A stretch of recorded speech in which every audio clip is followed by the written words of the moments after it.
Chapter 720. Not to mention history, such incidents were not uncommon in recent years. Dongqing had suffered many disasters in recent years, and people often traded their children for food. What was the difference between that and eating human flesh?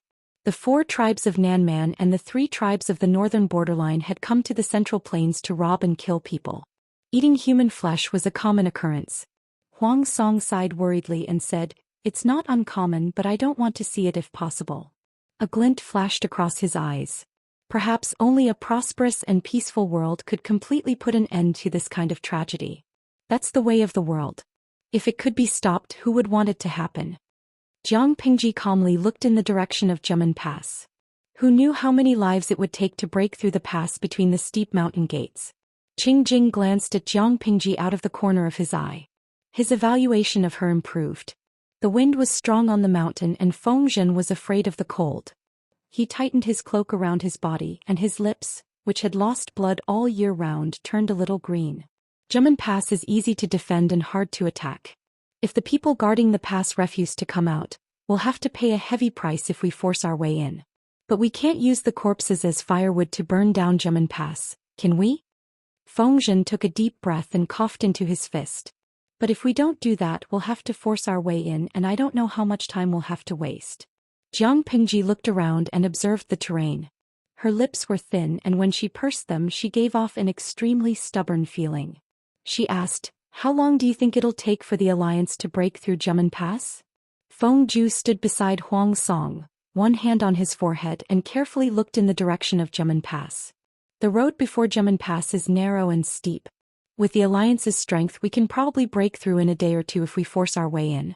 If Zhemen Pass is well guarded, it'll take us a day or 2. Feng Zhu's lips curled into a sarcastic smile. He added, "It's a pity that the alliance doesn't agree with each other. They'll retreat as soon as they see the terrain of Zhemen Pass." Why did they retreat as soon as they saw the terrain of Zhemen Pass? The terrain of the Zhemen Pass was steep and narrow, making it easy to defend and difficult to attack. The vanguard troops that rushed at the front almost died. Who would be willing to be the vanguard? Even if they were willing to fight, they would probably be conserving their strength and slacking off on the battlefield. When Jiang Pingji and Huang Song came out, the alliance was having a meeting. They were discussing who would be the vanguard. Thinking of those people arguing, Feng Zhu rubbed his forehead, feeling a headache coming on. He could still hear them arguing. Qing Jing said, "If we don't solve this problem, Zhemen Pass will hold us back for 10 days, maybe even longer. Half a month." Prince Changshuo's army had already invaded the borders of Qinzhou and was advancing step by step. Who knew what the situation would be like after half a month? At this moment, the alliance's main tent was already in a heated argument. No one wanted to be the vanguard and waste their strength for nothing. However, this time they didn't dare to use Yang Jian as cannon fodder or a scapegoat. One had to know that Yang Jian had a temper as well. Last time at the brain banquet he had let loose a torrent of abuse. Even now they didn't dare mess with Yang Jian. Many forces tacitly began to retreat, trying their best to get others to withdraw. The forces with fewer soldiers complained about how poor they were. If they were to die at Zhemen Pass, how would they be able to face their families? The forces with more soldiers also cried. They claimed that they had more people, but they were all just small fries. Their combat ability was not as strong as the elite troops, so they weren't suitable to be the vanguard. Su Bei sat in the seat of honor listening to everyone's arguments. He felt like his head was about to explode. His face was getting more and more livid. Su Fei, who was sitting in the seat of honor, was secretly gloating.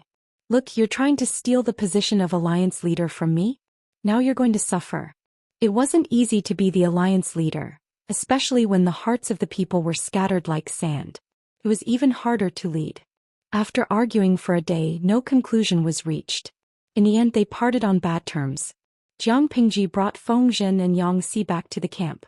Coincidentally, they bumped into Lu Shi, who had just returned from the main camp. "Father, I have a question." She led Little White to Lu Shi. "Father, do you have time now?" Lu Shi smiled warmly. "As long as it's my Lanting's business, I'm always free." Yang Si and Feng Zhen felt like they had been humiliated by the fake father and daughter. "Father, how much do you know about Meng Zhan from Tsangzhou?" she asked. Meng Zhan. Lu Shi frowned when he heard the name of his ex-brother-in-law and good friend, who was now his archenemy. His tone was cold.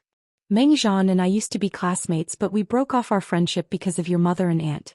We don't have much contact now, so we don't know much. Lanting, why are you suddenly mentioning this person? Did you find something when you went out to survey the terrain? Is it related to Meng Zhan? Jiang Pingji said, there are new burn marks at Zhemen Pass. I'm guessing that Prince Xianxia used corpses as fuel to break through the pass so quickly. Maybe the person who suggested this plan was Meng Zhan. That's why I want to know more about him. Lu Shi smiled after he heard that. It does sound like Meng Zhan's doing. He's always been like that. On the surface he's kind and gentle, but in the dark he's ruthless and vicious. Lu Shi snorted and said, when I was friends with him I didn't see this side of him. When he was young he had the reputation of being a gentleman. However, things change very hard to predict. The Meng family has internal strife. If Meng Zhan doesn't fight, he'll die. When he was young, Meng Zhan was indeed an amazing gentleman. However, time can change a person beyond recognition. Meng Zhan had changed when he was in that kind of environment. Lu Shi didn't see it, so he thought Meng Zhan had always been good. Recommending Meng Zhan and letting his wife's sister, Gu Zhen, marry a werewolf was one of the few blind decisions Lu Shi had made in his life. Lu Shi said, the internal strife in the Meng family is quite serious. If Meng Zhan can stand out, he must be a scheming person. Jiang Pingji frowned and asked Lu Shi about the outcome of the alliance meeting. Lu Shi sneered. A bunch of cowards. Everyone wants to make someone else their scapegoat. What can they expect? After saying goodbye to Lu Shi, Jiang Pingji returned to her tent and spaced out. Let's put ourselves in Meng Zhan's shoes. If Jing Rong and Zisher were Meng Zhan and you helped Prince Xianxia conquer Zhemen Pass, what would you do? Feng Zhen and Yang Si looked at each other. From Prince Xianxia's point of view, Meng Zhan would buy time and defeat the alliance. Zhemen Pass was a trap. It was enough to intensify the internal strife in the alliance. However, it wasn't enough to intensify the strife. They had to leave a backup plan. Yang Si had worked for Prince Xianxia for a while, so he had some understanding of the prince. However, all of Prince Xianxia's plans seemed to be the work of the Mengs. When it came to understanding the Mengs, they had to think of Meng Hun.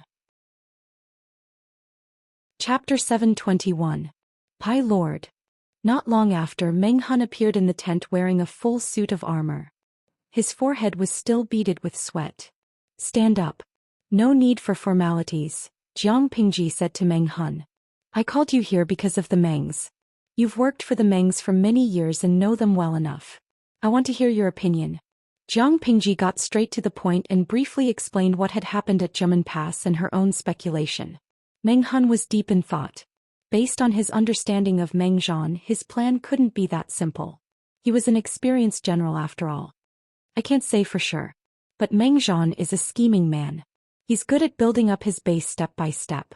He's unpredictable. According to you two gentlemen, Zhemen Pass could hold the alliance back for 10 days to half a month. Would Prince Xianxia be able to overcome so many obstacles and invade the imperial city of Qinzhou in half a month? If he can't, it'll only take a day or two for the alliance to break through Zhemen Pass and catch up with Prince Xianxia's army. When the time comes, the two armies will fight each other. It's hard to say who will win. Feng Zhen and Yang Si had the same idea. Prince Xianxia must have a backup plan.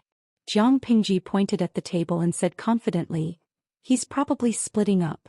The three of them nodded. They all believed that was the case.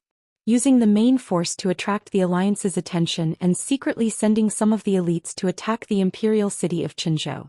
If that's the case, the imperial city is in danger. Feng Zhen was always serious when it came to business. He didn't look like his usual playful self. He said, Prince Xianxia must have calculated the time. Maybe when the alliance breaks through Zhemen Pass, Prince Xianxia will break through the imperial city of Qinzhou and capture the emperor. Then he'll threaten the emperor with his life and force him to abdicate the throne. That way. Before Feng Zhen could finish his sentence, everyone's faces in the tent darkened. If Prince Xianxia really had this plan, the alliance would be in an awkward position. Jiang Pingji rubbed her brows. She told them even worse news. I might know why the Mengs are helping Prince Xianxia. Feng Zhen and Yang Si were stunned. They didn't know why Jiang Pingji suddenly brought this up. Meng Hun finally understood. He clenched his fists, his face grim, and the hatred in his heart almost rushed out of his throat. For Meng Liang. Yes, it should be about that. Meng Zhan probably suspects that we have something to do with Meng Liang's death. If Prince Xianxia becomes the emperor, Meng Zhan will never let go of the Lus, as he has done a great service to the throne. Jiang Pingji's eyes flashed fiercely. What a coincidence. Even if the Mengs didn't come to us, we would have done so sooner or later. The grudges of so many years should finally be settled. Feng Zhen and Yang Si were both dumbfounded. Master, who is Meng Liang? Jiang Pingji said, Meng Liang is Meng Zhan's beloved son. I killed him. What? His lord had killed Meng Zhan's beloved son? When did that happen? Meng Hun's face was filled with guilt. My lord, if it wasn't for me, my lord wouldn't have, Jiang Pingji said. What are you saying? I won't regret killing a little bastard. So what if we offend the Mengs? The Mengs want to bet their treasures on Prince Xianxia and use him to get rid of the Lus. They'll have to see if the heavens help them. Even if they didn't kill Meng Liang, the Mengs and the Lus would have an unresolvable grudge. Feng Zhen drummed his fingers on his knee. If Prince Xianxia really wants to attack the imperial city of Qinzhou, he'll send at most 20,000 soldiers. If we go around Jimen Pass, we might still make it. As long as the emperor doesn't fall into Prince Xianxia's hands, we still have a chance. Yang Si said, if we want to take action, we must inform the alliance leader. My lord, should we? Jiang Pingji was a decisive person. She made up her mind. Prepare the horse. I'm going to find Su Bei. Before becoming the alliance leader, Su Bei's dreams were beautiful, but reality was much harsher than he had imagined. His head was filled with lawsuits. He felt like he was going deaf after listening to the vassals argue for a day. Finally, he could relax for a while. Someone outside reported that Lu Shi wanted to see him. Hearing that it was Lu Shi, Su Bei couldn't reject him. He could only force himself to be alert. Invite my worthy brother in. Jiang Pingji entered the tent. The two exchanged a few words, then she went straight to the point. Brother Su, you don't look happy. Are you still worried about the alliance? Su Bei let out a long sigh. My worthy brother knows me well. It is indeed because of this. After discussing for a day, we still couldn't decide who should be the vanguard. Jiang Pingji gave him a suggestion. If that's the case, why don't we let each family send out a portion of their troops? That way they won't have anything to say. Those with more troops will send more people. Those with fewer troops will send less. No matter what, we can't just come to Jimen Pass in a grandiose manner and not fight, right? Su Bei felt much better. His worthy brother was indeed more considerate. He was much better than those who shirked responsibility all day. Of course, he quickly changed his mind. Jiang Pingji said, Brother Su, I have a request that I hope you can agree to. Su Bei's eyelids twitched subconsciously, but he maintained a warm smile on his face. My worthy brother, please speak your mind. Jiang Pingji briefly repeated her and Feng Zhen's conjecture.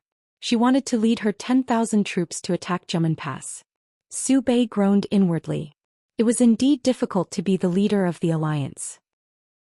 Previously, Yang Jian had made a fuss about withdrawing from the alliance. Now Lu Shi wanted to leave the alliance and go on his own. What was going on? He said, this is only your speculation.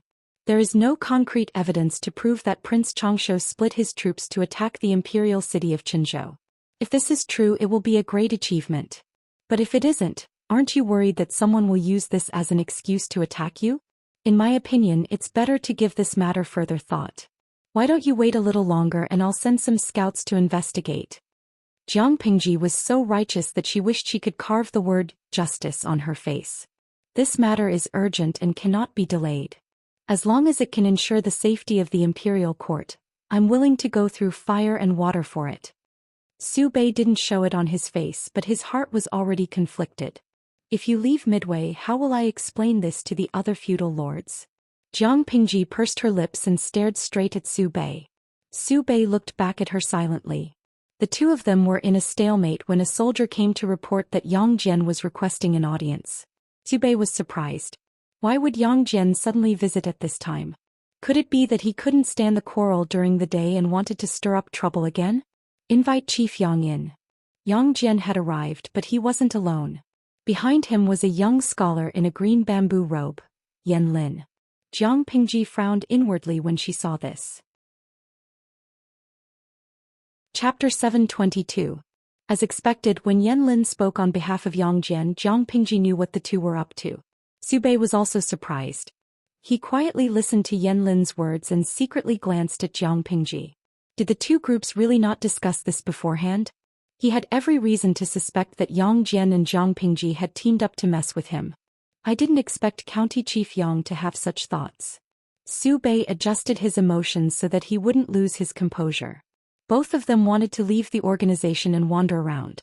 Did they even consider his feelings as the alliance leader? Everything else can be discussed, but this matter is a little difficult. Yanlin was shocked. He subconsciously looked at Jiang Pingji. Why did the alliance leader say that he had such thoughts? Could it be? Su Bei gave a definite answer. He said, "Before County Chief Yang came, Brother Lanting was talking to me about this." Yanlin pretended to be calm and smiled. "I didn't expect my lord to have the same thoughts as Magistrate Lu." Jiang Pingji secretly chuckled. Just by looking at Yang Jian's face, she didn't believe that Yang Jian had come up with these ideas. Each of the three parties had their own ideas. For a moment the tent fell into an eerie silence. The viewers in the streaming room were also burning with anxiety. Unfortunately, they were separated by a dimensional barrier. No matter how anxious they were, it was useless. Xianxia, I'm so angry. I want to grab Su Bei by his collar and smash his head open. What is this person so conflicted about? The Fairy Queen's crimson. Sigh, he's the alliance leader. He has to consider many things and weigh the benefits. I have a good impression of Su Bei, but if he keeps obstructing us, I also want to smash his head open for his nonsense. Xianxia, you all want to smash Su Bei's head open. I feel sorry for him. Seriously, as the alliance leader, he only has a good reputation. He doesn't have much power. The streamer and Yang Jian both wanted to leave the group. Su Bei was also very tired. Mijio. Actually, I'm more interested to know if the streamer will work with Yang Jian's troops. After all, they are all going for the same goal. The streamer doesn't have enough troops. If she works with Yang Jian's troops, they can take care of each other. It should be a win-win situation. Just as the salted fish spectators were having their own discussions, Yang Jian was the first to break the stalemate. Yanlin's expression was calm as he asked Su Bei, "This matter cannot be delayed any longer. I hope that the alliance head can agree to it as soon as possible." A bitter smile appeared on Su Bei's face as he skillfully and easily played Tai Chi. "I know that you want to be loyal to the country, but nothing can be accomplished without rules. The alliance army's rescue of the king concerns the fate of the country, and I cannot allow you to act recklessly. I must first discuss this with the other vassals." Yanlin was a little angry. Even though he spoke calmly, there was a hint of mockery in his voice. Discuss with the other feudal vassals? They had been debating for an entire day about who should be the vanguard, but there was no conclusion. If we bring this matter up for discussion by the time the results are out, I think Prince Xianxia would have already been wearing the imperial robe and forced His Majesty to abdicate the throne. Jiang Pingji assisted him from the side. She said, "This is an emergency. Brother Su, why don't you make an exception?" Su Bei's eyelids twitched. How could he make an exception for this matter? If he really allowed Yang Jian and Lu Shi's troops to bypass German Pass, how would he answer to the other feudal vassals when they questioned him? The alliance army was not united to begin with. If something like this were to happen, the alliance army that they had painstakingly gathered together would completely fall apart. There is no room for compromise in this matter. If you are in a hurry, I can summon the feudal vassals right now, but we cannot act on our own. Yanlin maintained his standard sitting posture. His hands were clenched tightly on his knees. His unwillingness to accept this situation was on the verge of overflowing. Yang Jian's troops had been ostracized and isolated by the feudal vassals the moment they arrived. Now they had to shirk responsibility. It was really frustrating. Jiang Pingji was unhurried. She turned to Su Bei and said, "Brother Su, have you ever thought about the alliance's future?" Su Bei asked in surprise, "What do you mean, brother?" Jiang Pingji smiled. "The alliance army has been ordered to rescue the king. It is only right and proper for us to follow orders and punish rebels. However, there is a precondition. The person sitting on the throne must be the current emperor. If it's someone else, if it's Prince Xianxia at that time, we'll be traitors." Su Bei's eyelids twitched. If the alliance army was labeled as rebels, Su Bei, as the leader of the alliance, would be the first to bear the brunt of the blame. However, the alliance army had 400,000 troops. Even if Prince Xianxia took the throne, he would not dare to act forcefully. At most he would sow discord among them.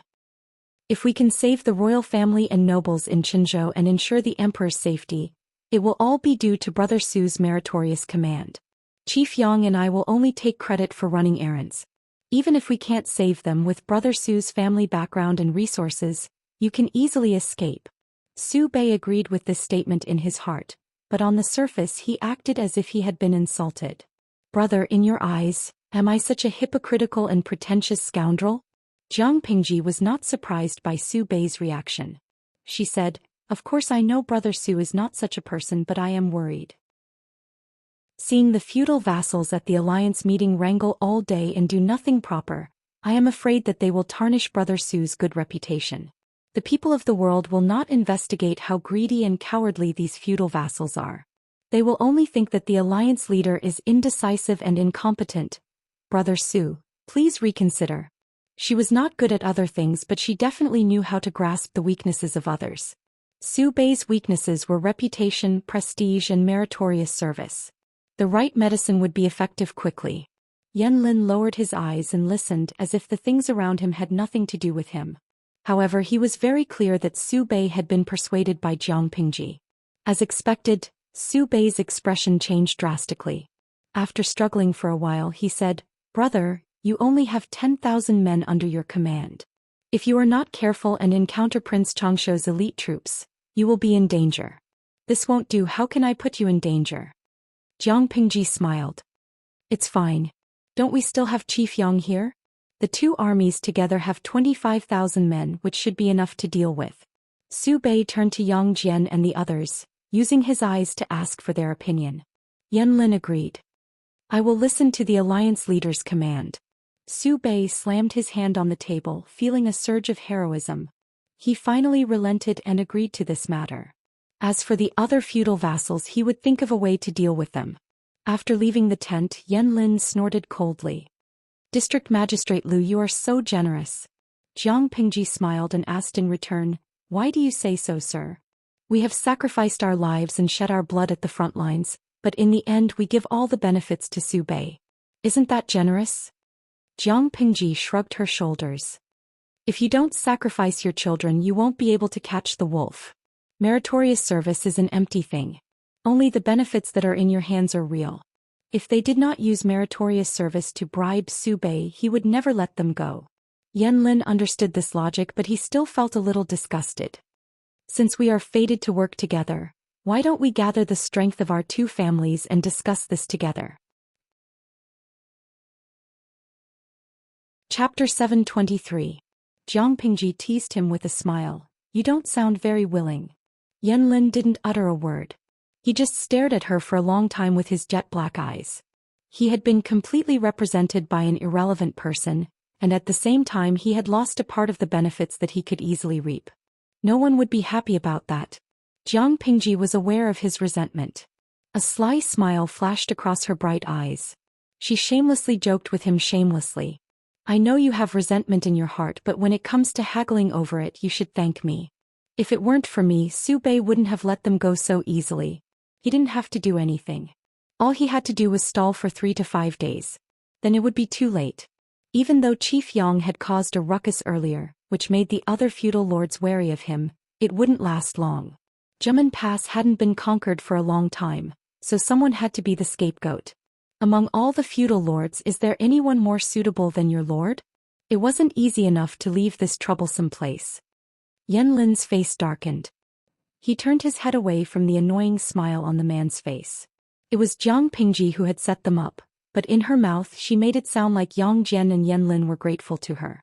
His ability to invert right and wrong was already at the pinnacle of perfection. This person isn't simple. After parting ways, both parties went back to reorganize their troops. Yanlin, who had been silent for a long time, spoke for the first time. Yang Jian said, Dragons give birth to dragons, phoenixes give birth to phoenixes, and mice give birth to children who know how to dig holes. How could Lu Shi's son be a good person? I just didn't expect Lu Shi to not only be good at fighting, but also be so eloquent. Now that I think about Xianxia, it's really worrying. In Yang Jian's eyes, Jiang Pingji was a typical, other people's child. Yang Tao, his own child, always made him worry. Hearing Yang Jian talk about his son, Yanlin couldn't help but feel wronged for his best friend. Xianxia has a good temper and he's passionate and loyal. He's much better than someone with a dark heart. Even if his best friend was a retard, Yanlin still felt that the naughty kid's best friend was a better person. Yang Jian laughed bitterly. To put it nicely, it's passionate and loyal. To put it bluntly, it's impulsive and brainless. Fortunately, this kid was fortunate in his previous life to have a good friend like you. With you looking after him for me, I won't have to worry about him being bullied after 100 years. Yang Jian had many children, but he only had one son, and he was the son of his first wife. He loved him even more. Unfortunately, this child had been a one-track mind ever since he was young. He had stirred up a lot of trouble, causing Yang Jian to worry so much that his beard was no longer as smooth as it used to be. Yang Jian heaved a sigh of relief when he met Yanlin. Yanlin smiled. The Lord is in his prime. He won't look old in another 30 or 50 years. Yang Jian stroked his beautiful beard. The two of them returned to the camp surrounded by his personal guards. He ordered the troops and horses to be reorganized and things to be packed. There was still some time before they set up camp. Yanlin went to Jiang Pingji's camp to discuss some matters. Lu Shi and Lu Shi were father and son. Their campsites were very close to each other. When Yanlin arrived, Lu Shi's campsite was busy tidying up. Lu Shi's campsite was as quiet as ever. He frowned and suppressed his doubts. My father doesn't like fighting and killing. He had no choice but to come to this alliance meeting. Jiang Pingji could tell what he was thinking. She explained with a smile. Using a surprise attack to stop Prince Changshuo's elite troops was too exciting for him, so I didn't want to disturb him. If you don't ask for help from the Lu governor, you only have 10,000 men. Is that enough? Yanlin asked. Jiang Pingji said, it's enough. Both our families have 25,000 men. If my father's troops were added to the mix, we would be too big of a target. They were planning to launch a surprise attack, and the key was the word, surprise. If they were discovered by the enemy because they were too big of a target, the final result would be greatly reduced. They might even lose their lives. Yanlin's expression softened a little. That makes sense. Jimen Pass was located in the middle of a mountain range. The terrain was steep and undulating. It would be very difficult to go around it and enter Qinzhou. However, just because it was difficult didn't mean it was impossible. If we want to go around Jimen Pass, there are two ways. As the representative of Yang Jian's army, Yanlin wasn't a pushover. Since he had the guts to come up with this plan, he was naturally well prepared. Even though it was an away battle, he was still full of confidence. The first way is through the water, but the current is fast and dangerous. We have to go against the current. If we aren't good swimmers, we won't be able to cross it. Yang Jian's men were from Zhangzhou's Dongmen County. There were many waters there and the water was fierce. Every one of them was a natural swimmer. The water route around Jimen Pass was only moderately difficult for them. However, most of Jiang Pingji's soldiers didn't know how to swim, which was a bit embarrassing. Feng Zhen smiled and pointed at a certain mountain range on the map. The other way should be here, right? Yanlin said, yes. However, the mountain path is rugged and dangerous. Wild beasts and poisonous insects roam the land. Normal people don't dare to enter because it's easy to get lost. In other words, if Jiang Pingji wanted to stop Prince Changshuo, she had to choose between these two ways. If she felt that it was too dangerous and didn't want to take the risk, she could choose to take the longer route. However, it would take a lot of time and she might even run into Prince Changshuo's scouts. The two ways Yanlin chose were both the shortest. If they walked normally, they would be able to get around Jimen Pass in one night. Jiang Pingji smiled and made the decision. Deal. Let's set a time and place. We'll wait for you there. As soon as she said this, Yanlin's expression turned into one of shock. The livestream room was flooded with comments of 666 for her domineering words. Liuli Huoyu, my streamer is still as domineering as ever. Not climbing koala. What did the streamer do this time? Why are you guys giving her so many comments? Chai Fei, hey, can't you tell? I remember the streamer said that Yang Jian's men were all good swimmers, so they would definitely choose the water route. They were so confident. The streamer's men can't swim, so they could only choose the mountain path. The mountain path was rugged and more exhausting. Looking at the map, the distance was longer than the water route. But the streamer said they would wait for Yang Jian's men. Isn't that domineering? Sai Pu, well, I can say that it's domineering, but it's even more annoying. Didn't you see that Yan Lin's eyes were about to spit fire? No one would be able to maintain 100% composure when encountering such a chunibu like the host. Not to mention Jiang Pingji's enemies, even the people around her couldn't keep their master's mocking face. Deal. Since the district magistrate is so confident, let's meet up here. Yan Lin pointed at a spot on the map and his smile returned. Chapter 724. The pitch-black sky was like thick black ink. Only a little moonlight shone on the ground. Jiang Pingji's troops were ready to depart. They quietly left the camp under the cover of the night. Yang Jian's situation was similar. The other feudal vassals were still living in a drunken stupor, continuing their tradition of enjoyment. There was no sign of the incessant quarrels they had during the day. Before Jiang Pingji left, she informed Lu Shi. He sent people to help cover up the two camps so that no one would find out that the two camps were empty. The weather is so cold and it's so dark that you can't even see your fingers in front of you. Yang Jian and his men are crossing the river against the current. Feng Zhen was wrapped in thick clothes and had a brand new hot water bottle in his arms. Even so, he still felt cold. He couldn't imagine how Yang Jian's troops could cross the river against the current. No matter how good they were at swimming, it would be difficult to protect their lives against the rapid and cold water. Thinking about stripping off their clothes and jumping into the water, going against the current, Feng Zhen's small body couldn't help but shiver.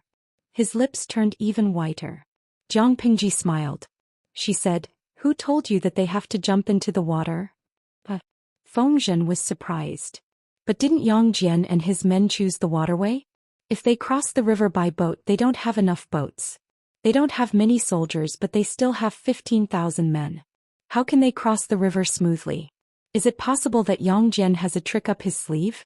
Jiang Pingji smiled but didn't say anything. She said, "Anyway, they can cross the river smoothly. We have to work harder here." Qinzhou was considered to be in the south. No matter how steep the mountains were, they had a limit. However, the mountains were surrounded by mountains. Without a guide with a good sense of direction, it was easy to get lost.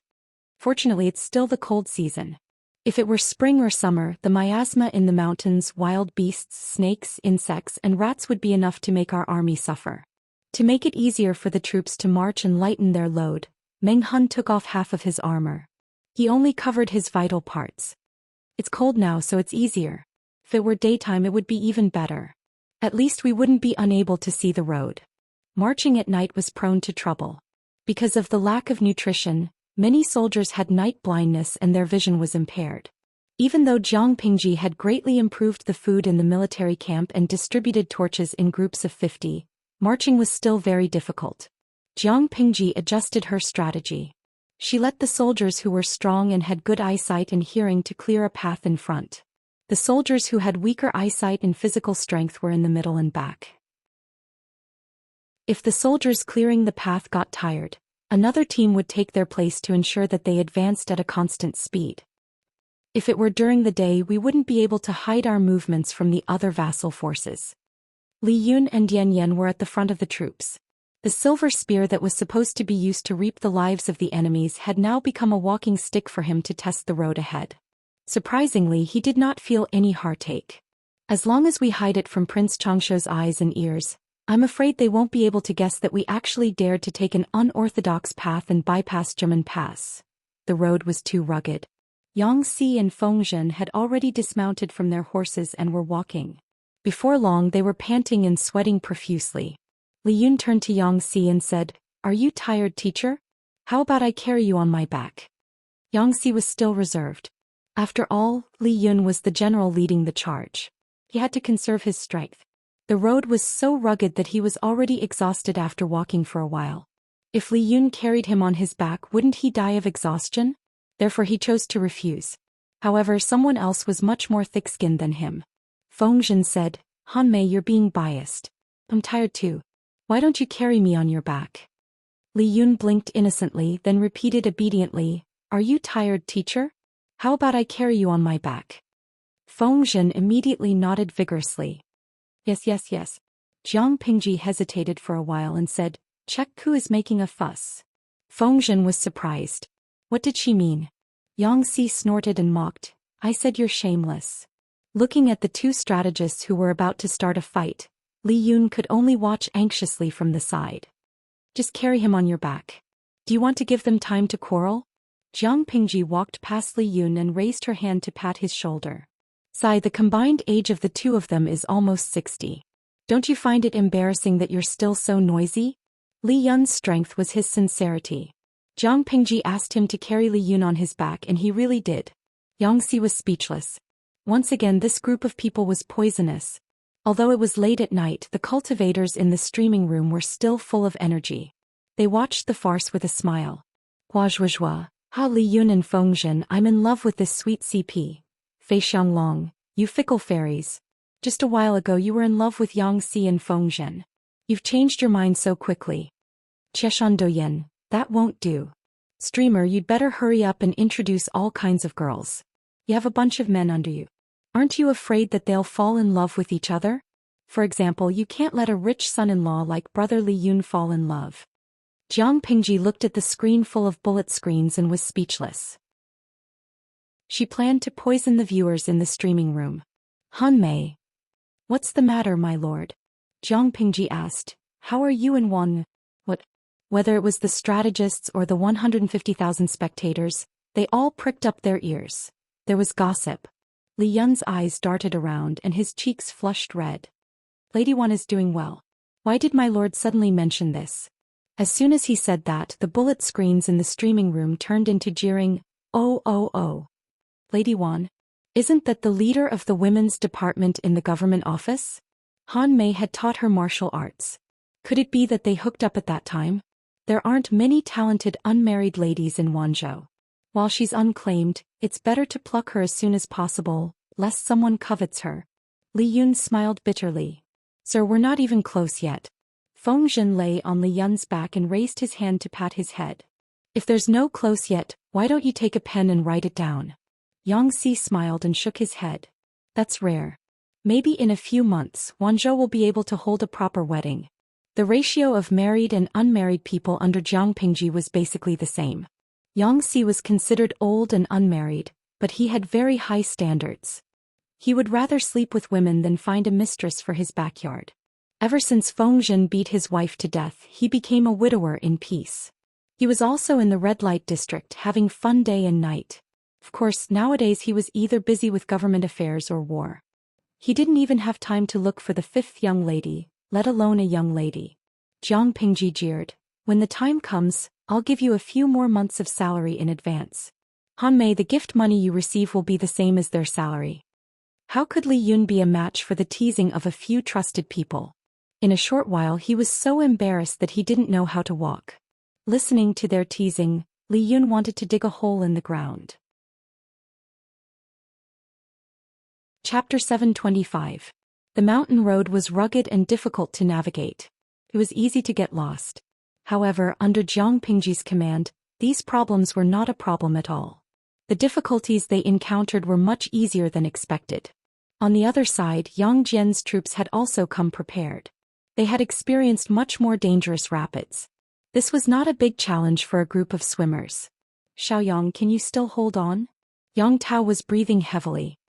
His face was no longer immature, but it was filled with the vigor and determination of a young man. Compared to Yang Tao's roughness and casualness, Yan Lin maintained his calm and reserved demeanor. I'm fine. Xianxia, go ahead and take care of the lord.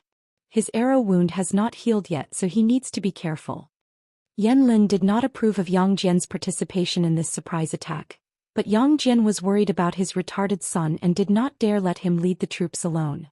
Yang Tao nodded. Xiaoyang, you be careful too. Although the river was flowing fast, it was winter.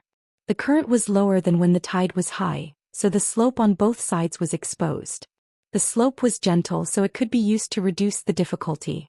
This was also one of the trump cards that allowed Yan Lin to reach the destination before Jiang Pingji did. One took the water route and the other took the mountain route. Both hurried on without a word.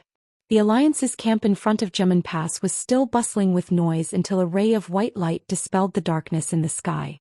The sky turned from dark to gray, then from gray to light. Each of the feudal lords had their own agenda. With Lu Shi's help, no one realized that the alliance had lost 25,000 men. However, they could hide it for a while, but they could not hide it forever. 2 camps with a total of 25,000 men were missing. Even the slowest person would notice something was wrong. The funny thing was, when they found out, it was already dusk the next day. Upon receiving this news, all the clans were shocked.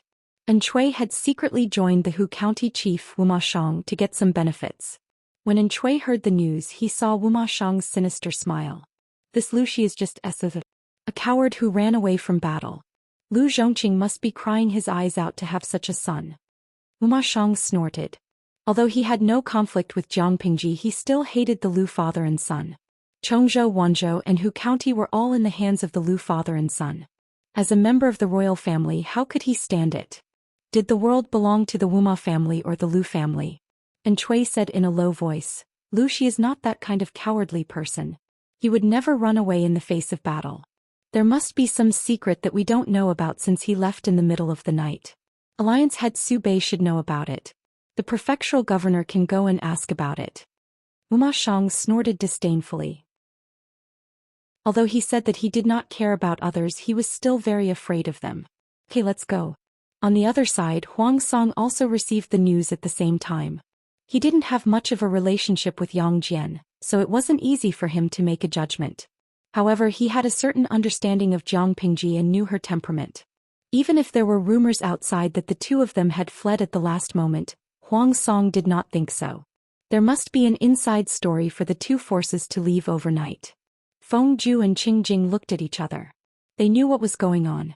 Feng Ju and Qing Jing looked at each other. As if they had a tacit understanding of each other, they realized the crux of the matter and secretly realized that something was wrong. By the time Huang Song and the others arrived, the tent was already filled with people who had heard the news. They were not there to ask about the whereabouts of Yang Jian and Jiang Pingji's troops. They just wanted to watch Su Bei's show. They weren't there to ask about the whereabouts of Yang Jian and Jiang Pingji's troops. They were just there to watch Su Bei's show. Su Fei laughed. Big brother, you are not doing your job as the alliance leader. Someone came and went as he pleased. Su Bei glanced at him. There was no sign of panic or anger on his face. Instead, he was calm and composed. Who told you this? Su Bei glanced at him. There was no trace of panic or anger on his face. Instead, he was calm and composed. Who told you this news? As for what they were doing, I cannot tell you for now to prevent secrets from being leaked. Su Fei snorted coldly. He did not believe this excuse at all. He thought Su Bei was guilty. Su Bei kept a straight face, his eyes filled with disdain. Everyone, your first task is to break through Jumen Pass. Nothing else is important. Su Bei's face was stern and his eyes were filled with disdain. Everyone, your primary mission is to break through the Jumen Pass. Everything else is unimportant. Lanting and Commandant Yang only had 25,000 soldiers, less than 10% of the Allied forces. Is it impossible to conquer Jumen Pass without them? Alliance Master, you misunderstand. Su Fei's tone was sarcastic and his eyes were full of provocation. Without them, the Alliance will naturally be able to conquer Jumen Pass. However, as a member of the Alliance, he acted on his own. Did he take the Alliance leader seriously? With their actions, how could the Alliance's morale be united? Similarly, as the leader of the Alliance, you are also responsible for neglecting your duties. The tent was filled with the smell of gunpowder. Su Bei had said that Jiang Pingji and the others were being dispatched in secret and that the other details could not be made public. Su Fei insisted that this was Su Bei's excuse. Enough. Suddenly, a voice that was like ice jade was transmitted from outside the tent into the tent. Lu Shi, dressed in a scholarly robe and with a heavy cloak draped over his shoulders, strode in. His eyes were cold and his stern expression made it impossible for anyone to make a sound. If everyone is curious, then wait for half a month. There will naturally be news of victory. Su Fei was a little afraid of Lu Shi's authority, but he was not afraid of death. Of course, as a father I have to take care of the aftermath for my son. What if there is no news of victory in half a month? If there was no news of victory in half a month, it meant that Lu Shi's ambush had failed. He did not achieve the desired result, and he might even be killed by Prince Changshuo's army. His life would be in danger. Su Bei secretly signaled for Su Fei to shut up, but the kid continued to provoke him. If there is no news of victory, I will break through Jumen Pass. Lu Shi said calmly. The son was arrogant, but the father was no different.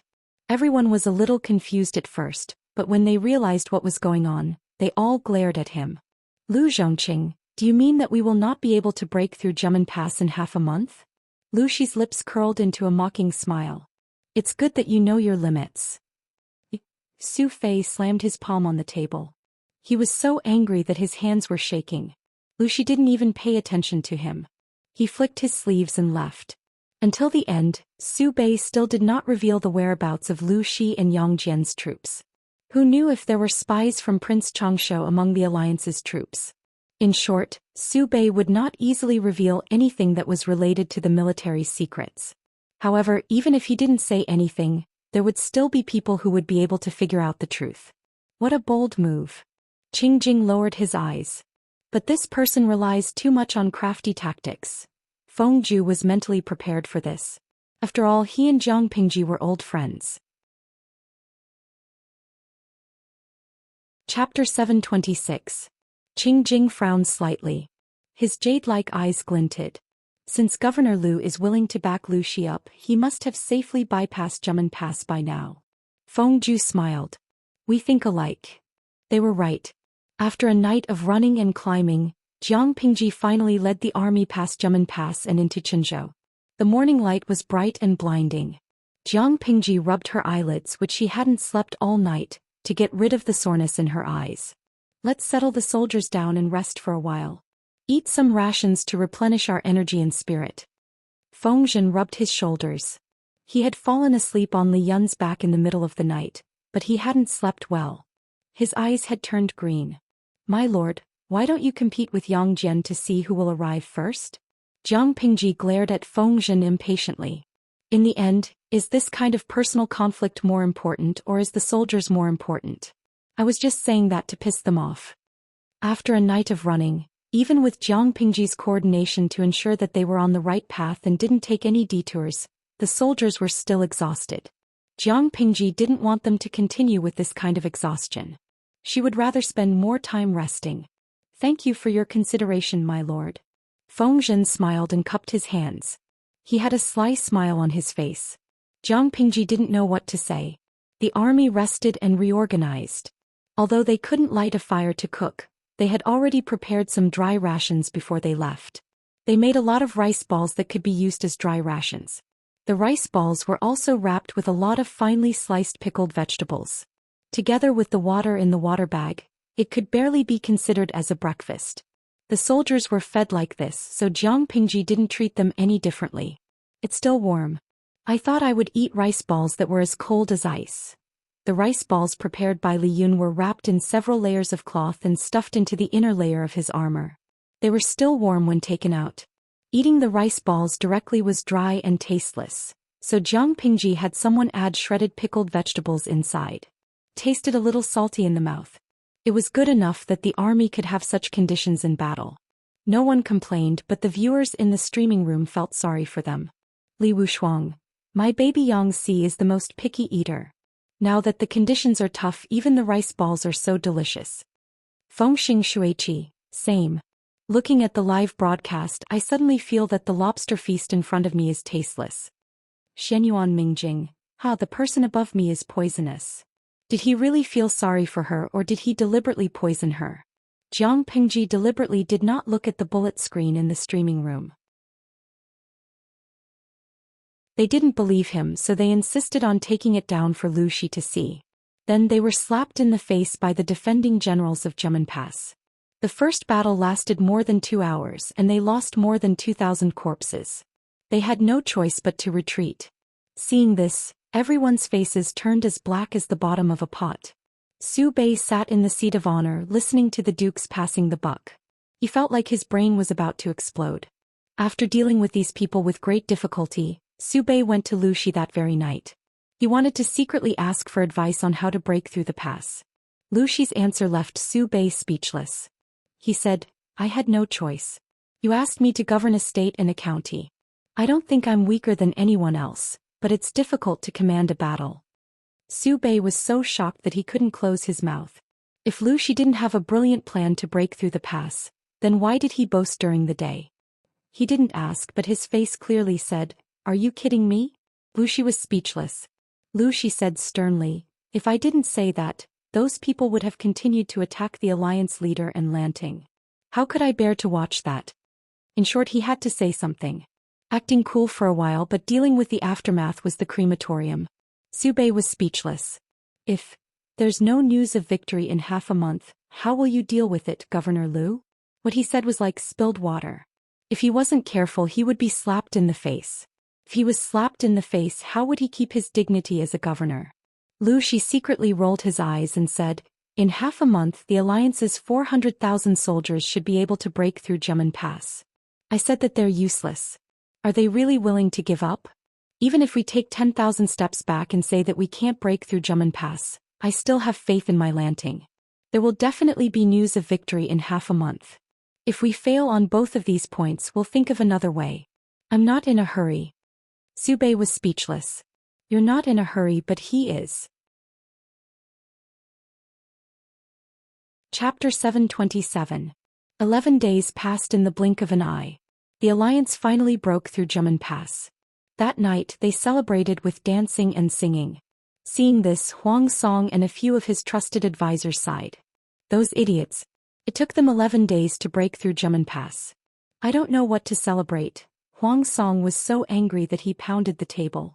The music from outside drifted in and drilled into his ears, causing him to be upset. Feng Ju and the others looked at each other and smiled bitterly. What was the difference between the alliance and the mud? "Tomorrow the army will leave for Jiamen Pass. I just hope we can make it in time." Feng Ju sighed. Qing Jing lowered his eyes and said coldly, "How can we make it in time? I'm afraid the imperial city of Qinzhou is already in danger. Damn it, these short-sighted people are still so smug. Who would dare to admit that they're greedy? Now we can only pin our hopes on Lu Shi and Yang Jian and hope they can be fast enough. Even if we can't save the imperial city, we have to save His Majesty." Because the 5 kingdoms had only been established for a short period of time, coupled with the education of the aristocratic families, the scholars were not very loyal to the country. Qing Jing and Feng Ju were typical examples. To them, the imperial family would be destroyed sooner or later, but not now. The emperor of Dongqing was still around and he could still control some forces. If the emperor was gone, the whole of Dongqing would be ruled by feudal lords. As for Huang Song, he needed to lay low and develop further. He couldn't live without the emperor. Feng Ju sneered and said with obvious sarcasm, "I hope so. God bless Dongqing." But God wasn't on Dongqing's side. The fate of the country was almost exhausted. No matter how hard they tried, they could only struggle on. On the second day after the alliance broke through Jiamen Pass, they passed through the pass in high spirits. The imperial city of Qinzhou was in danger. Ever since they moved the capital to Qinzhou, the emperor had planned to build the imperial city into another Shangjing. However, the national treasury was empty, and Prince Changshu had taken the opportunity to interfere. Most of the silver had to be invested in the army. Because there wasn't enough money for construction, the emperor and his concubines had to live in the temporary palace in Qinzhou.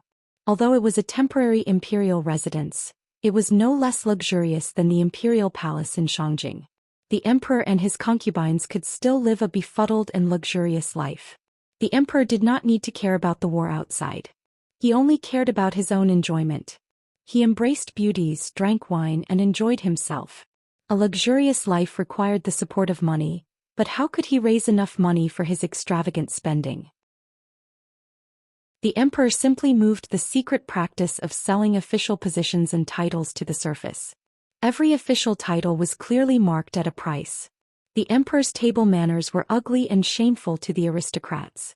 The emperor had 3,000 beauties by his side, but the one he doted on the most was the former imperial noble consort, the current Empress Huijun. When talking about the Empress, many officials were filled with love and hate, gnashing their teeth in anger. Why was it a love-hate relationship? Because as long as she was present, the emperor's violent nature would be greatly restrained, and he would not easily draw his sword to kill. Many officials were about to be executed by the emperor. It was all thanks to Empress Huijun's plea that their entire families were spared from the death penalty. Logically speaking, the officials had more or less received the Empress' kindness, so why did they still hate her? When Empress Huijun was still the imperial noble consort, she plotted to murder the previous empress and seduce the crown prince, causing the relationship between the emperor and the crown prince to fall apart. The father and son turned against each other, and the crown prince's entire family was stripped of their status, demoted to commoners and died miserably. As for the crown prince himself, he was beheaded by the furious emperor and he died with his eyes wide open. Not only was the crown prince murdered by Huijun, but the second prince, the third prince and the fourth prince Wumajun were also murdered. The second prince was found to have used witchcraft to murder the emperor and empress Huijun. His house was confiscated and he was killed. His mother's family was not spared. The third prince's presence was very weak, but his status was the most honorable. His mother was from a side branch of the Feng family, but she was found to have seduced his concubine's mother, caused chaos in the palace, and had sex with the emperor's new favorite beauty in public. As a result, she was stripped of her status and demoted to a commoner. As for the fourth prince, Wumajun, he did not end up well either. One day he ran out of his mansion in a drunken fit and passed out on the side of the road. His legs were crushed by a few passing carriages and he was now a cripple. Many imperial censors investigated and pointed the finger at Empress Huijun, but the emperor was deeply infatuated with her and did not listen to them at all. The court was in chaos and everyone was panicking. The Meng family of Xianxia changed sides overnight. Prince Xianxia, who was originally in a state of decline, made a comeback and defeated the Qinzhou army. The emperor drank until he was drunk and Huijun spent all day with him. All the ministers who came to see him ate and went into seclusion. Huijun was now seductive to the bone.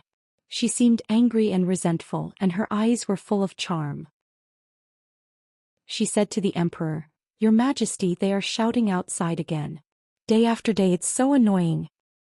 If Jun-er doesn't like it, find a small eunuch and kick them out." The emperor touched Huijun's delicate boneless hand with intoxicated eyes. At the mention of those noisy imperial censors, he felt a wave of irritation. Bad news came from the front line every day. It was fine if those ministers could not share his burdens, but they liked to meddle in the affairs of his backyard. So he still liked to stay at Huijun's place. As long as he enjoyed her body, listened to her gentle voice and enjoyed that moment of pleasure, he would be willing to die. How could he care about those officials outside who were babbling nonsense? Huijun smiled. It was not an exaggeration to say that her smile could topple a city. "Your Majesty, you'd better go out and take a look. If you continue to stay here, I'm afraid the ministers will criticize me again." The more magnanimous she was, the more the emperor hated the ministers. The emperor's eyes were fierce. I won't go. Let them kneel outside until they die. Both of them are useless. They can't share my burdens and they make things difficult for me everywhere. If it wasn't for Jun-er's pleas, they would have been beheaded long ago. Would they still be making noise outside? Huijun said considerately, "As the person who sleeps beside your Majesty, how can I not understand the troubles in your Majesty's heart? It's just that all the ministers are the pillars of the country. If something happens to them kneeling outside the palace, it will be one more crime to frame me." But the emperor felt sorry for her and wrapped his hands around her soft hands. His heart was full of relief. They misunderstood Jun-er so much, but Jun-er still pleads for them everywhere. Unfortunately, the people outside are a group of ungrateful ingrates. How can they deserve Jun-er's protection? The emperor frowned in his heart. He was increasingly disgusted with those ignorant ministers. Jun-er is still the best. Chapter 728. The emperor raised his hand to stop her. "I believe you. Ignore the others. I've raised those unfilial sons for nothing. They're all animals who want to kill me.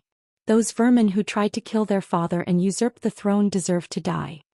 The ministers thought that Huijun had instigated the fall of the princes and even the death of the crown prince. But in reality, Huijun did get involved, but she was just taking advantage of the situation. At most, she was a catalyst and an accomplice. She wasn't the real mastermind. Who was the real mastermind? It was the emperor in front of them.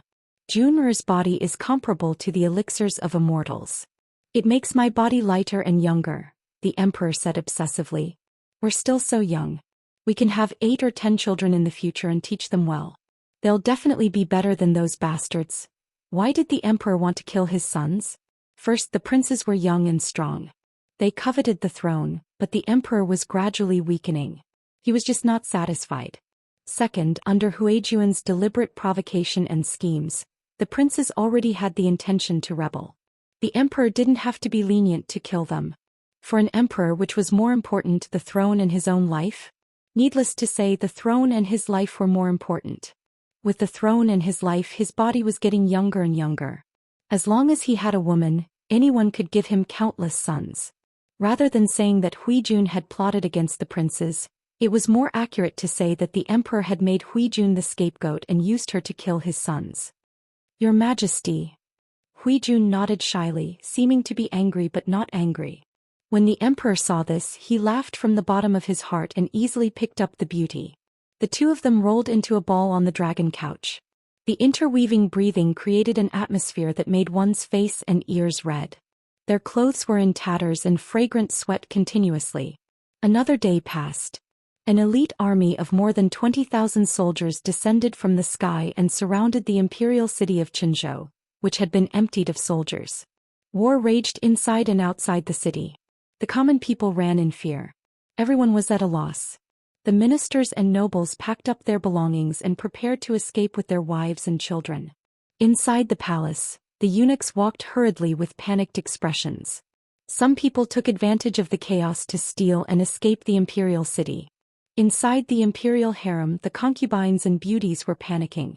One by one, they scrambled to steal gold, silver, jewelry, and clothes. Everyone was panicking except for 2 people.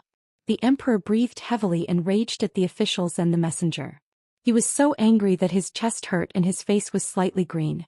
The whole of Dongqing was his territory, but the rebels and traitors outside wanted to invade. They wanted the life of the emperor. The other person was the current Empress Huijun. She sat quietly on an exquisite couch, and the palace maids serving her were quickly packing up. Empress, is there anything else you want to bring? The personal palace maid asked her. Huijun was playing with a dagger embedded with all sorts of resplendent gems. When she pulled it out, the blade was suffused with a cold white light. She looked into the distance and said with a smile, I don't need any jewelry. Just do as you see fit. The palace maids looked at the Empress every day and felt that she was a celestial being. Now that they looked at her again, they felt that the Empress' smile was less bewitching and more pure and innocent. It was even more shocking. The palace maids returned to their senses and continued to tidy up the treasures in the Empress palace. Huijun looked down at the dagger and snapped it shut. Then she hid the dagger in her sleeve and tied it to her arm. Dog Emperor. If it wasn't for this dog emperor, she would have a gentle and kind father and a beautiful and virtuous mother. She would have been their treasure. However, because of this dog emperor, her father was killed and her mother was sent to the palace to serve a strange man while she was pregnant. After the robbery, why did he throw her mother and her into a poor house in Shangjing and make them lowly prostitutes? He broke up her family and destroyed her entire life. She wanted to cut off this man's descendants and destroy her family. Huijun snorted coldly and made up her mind. The emperor wanted to escape, but he didn't forget about Huijun. When Huijun was taken away by the palanquin, her ears were filled with the cries and sobs of the concubines and beauties because they had been heartlessly abandoned by the emperor. What would happen to the concubines of the emperor once they were captured by the rebel army? Huijun didn't have the heart to think about it. She wanted to pity these women, but in the end she tragically realized that she no longer had that kind of mercy. Jun, why do you look so terrible? The emperor asked as he held her hand. Huijun said expressionlessly, I saw those sisters on the way, but the emperor interrupted Huijun. Those women are short-sighted and of lowly birth. Why are you sad for them, Jun? Huijun's heart turned cold. Those women were all women that the emperor had recruited into the palace through various means, but now he had abandoned them like a pair of worn-out shoes. She said, I was just feeling sentimental for a moment. Things just grieve for their own kind. The emperor hugged her and gently comforted her. Jun, don't worry. I will never let you down. I will definitely protect your safety. Huijun nestled in his arms and revealed a blissful smile. However, her eyes were still cold without a hint of a smile. The emperor and the ministers sneaked out of the city under the protection of the imperial guards. After all, Prince Changshu's elite army only had about 20,000 men. It was impossible for them to surround the entire imperial city. Unfortunately, their whereabouts were still exposed after 2 days, and the enemy caught up again. The army that caught up with the emperor was the vanguard of the cavalry. More than 10,000 imperial guards were solemnly waiting in formation against the enemy. Outside there were the sounds of killing and screams. The emperor's face was pale. He could only obtain some peace by holding Huijuan's hand tightly. "Your Majesty, you are the true son of heaven. You will definitely be safe." The emperor patted Huijuan's hand and his pale face softened slightly. At first, the imperial guards were still able to resist the attack of the cavalry vanguard. However, as the number of enemy reinforcements increased, the imperial guards gradually lost their strength. The defensive line was broken and there were heavy casualties. Not only were there the screams of the soldiers outside, but there were also the screams of the ministers' families. The emperor's face gradually turned from pale to green, until a head flew into the dragon carriage. "Your Majesty, the reinforcements of the rebel army are coming. We can't hold them off anymore." The emperor could not sit still anymore.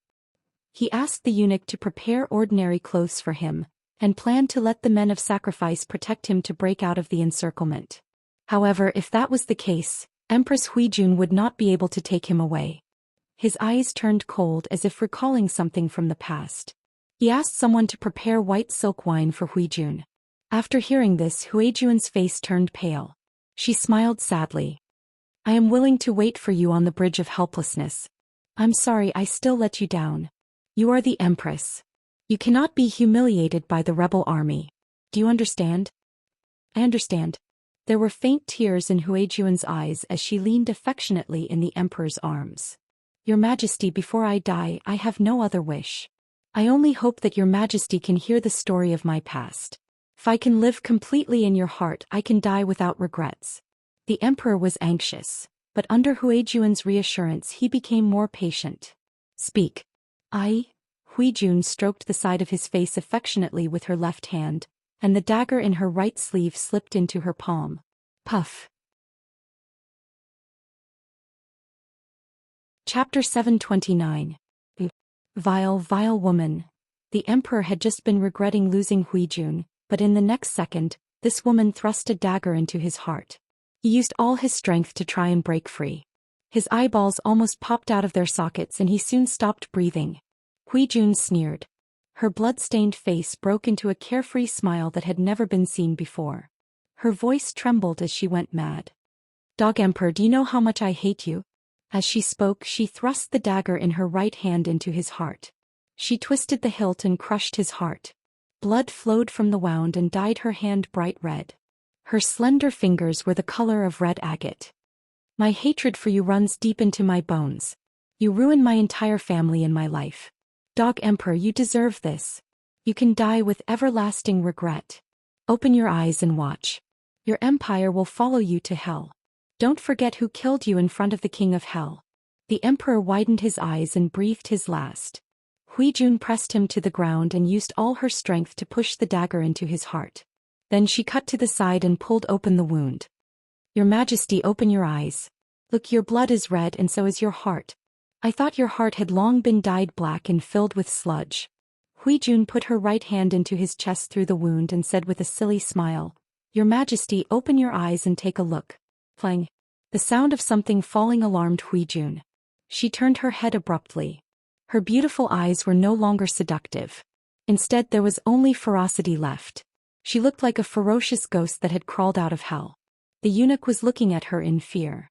There was a tray of clothes at his feet. It was prepared for the emperor to escape with his life. Huijun clicked her tongue and laughed. "You saw it?" The eunuch was so frightened that he fell on the floor of the carriage. He stammered for a long time before shouting uncontrollably, His Majesty is dead." His voice was loud and shrill. The surrounding guards heard it and felt a chill in their hearts. Their morale plummeted. The enemy took advantage of the situation to attack. "His Majesty is dead. His Majesty is dead. His Majesty is dead." The little eunuch rolled and crawled out of the dragon carriage, crying and wailing. When he got off the carriage, he even fell down hard, causing him to see stars. Ignoring the pain, he staggered to his feet and continued to run for his life, as if there was a terrifying ghost chasing after him. When the officials heard the news, they almost fell to the ground. Their faces were filled with disbelief. The rebel army hadn't even reached the center. How could His Majesty die? How was this possible? How did His Majesty die? Because of this eunuch's report, the imperial guards were distracted and their resistance was weak. Soon they were torn apart by the rebel army and were utterly defeated. Amidst the chaos, the rebel general rushed all the way to the dragon carriage. He leaped onto the dragon carriage and lifted the curtain. His eyes almost popped out of his sockets. He saw a fat man in a dragon robe lying on the ground. Fresh blood flowed out of his chest, making him look like a piece of pork stained with blood. This should be the emperor.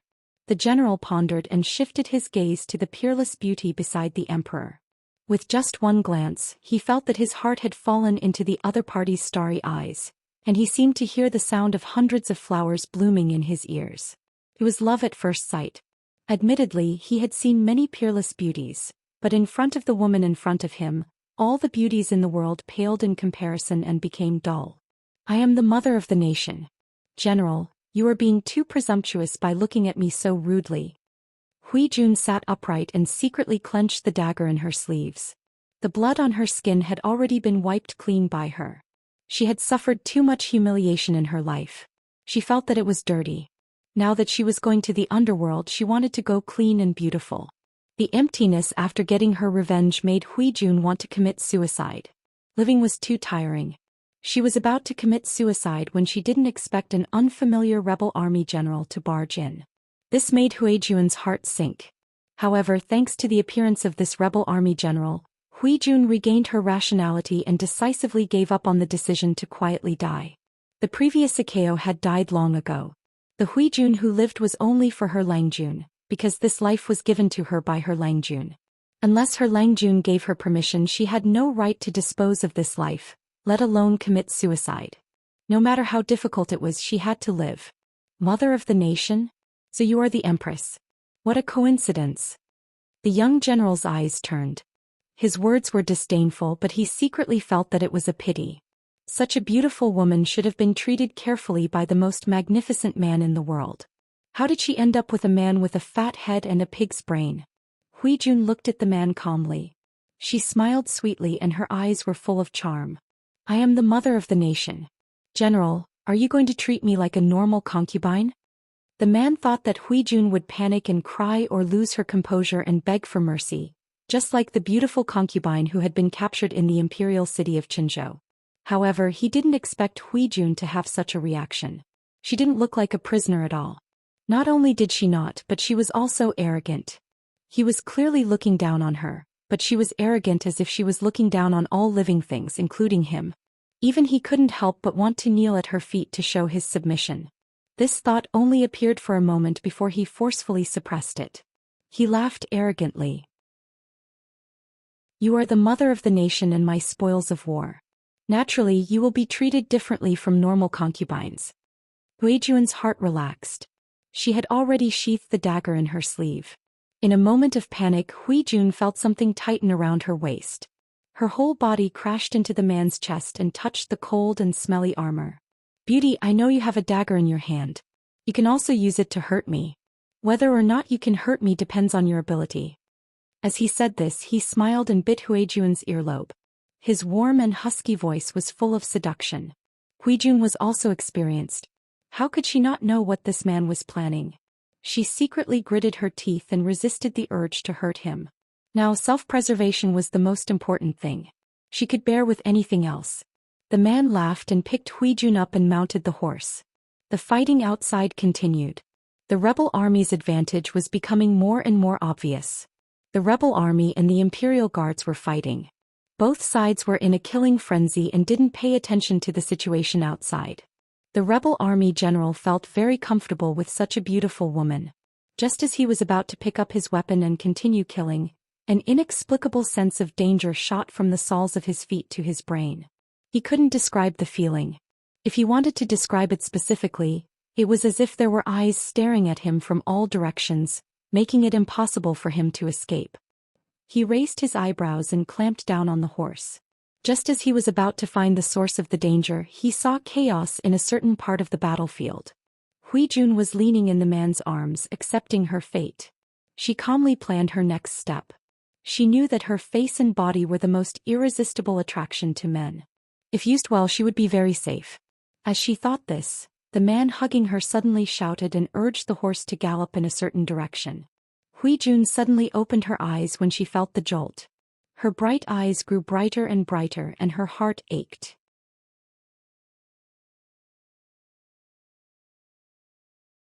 Chapter 730. Langjun. The man's sharp ears caught Huijun's murmur.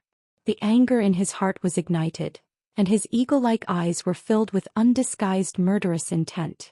The silver spear was unbelievably agile like a spirit snake. It drew streaks of dazzling silver light in the air. Bright red blood, silver spear and dazzling red tassels. One man, one horse and one spear tore a hole in the battlefield. The silver spear came at them head-on. Flesh was torn apart by the sharp blade and blood splattered everywhere. Before the rebel soldiers who were entangled with the imperial guards could react, their throats and foreheads were dyed red.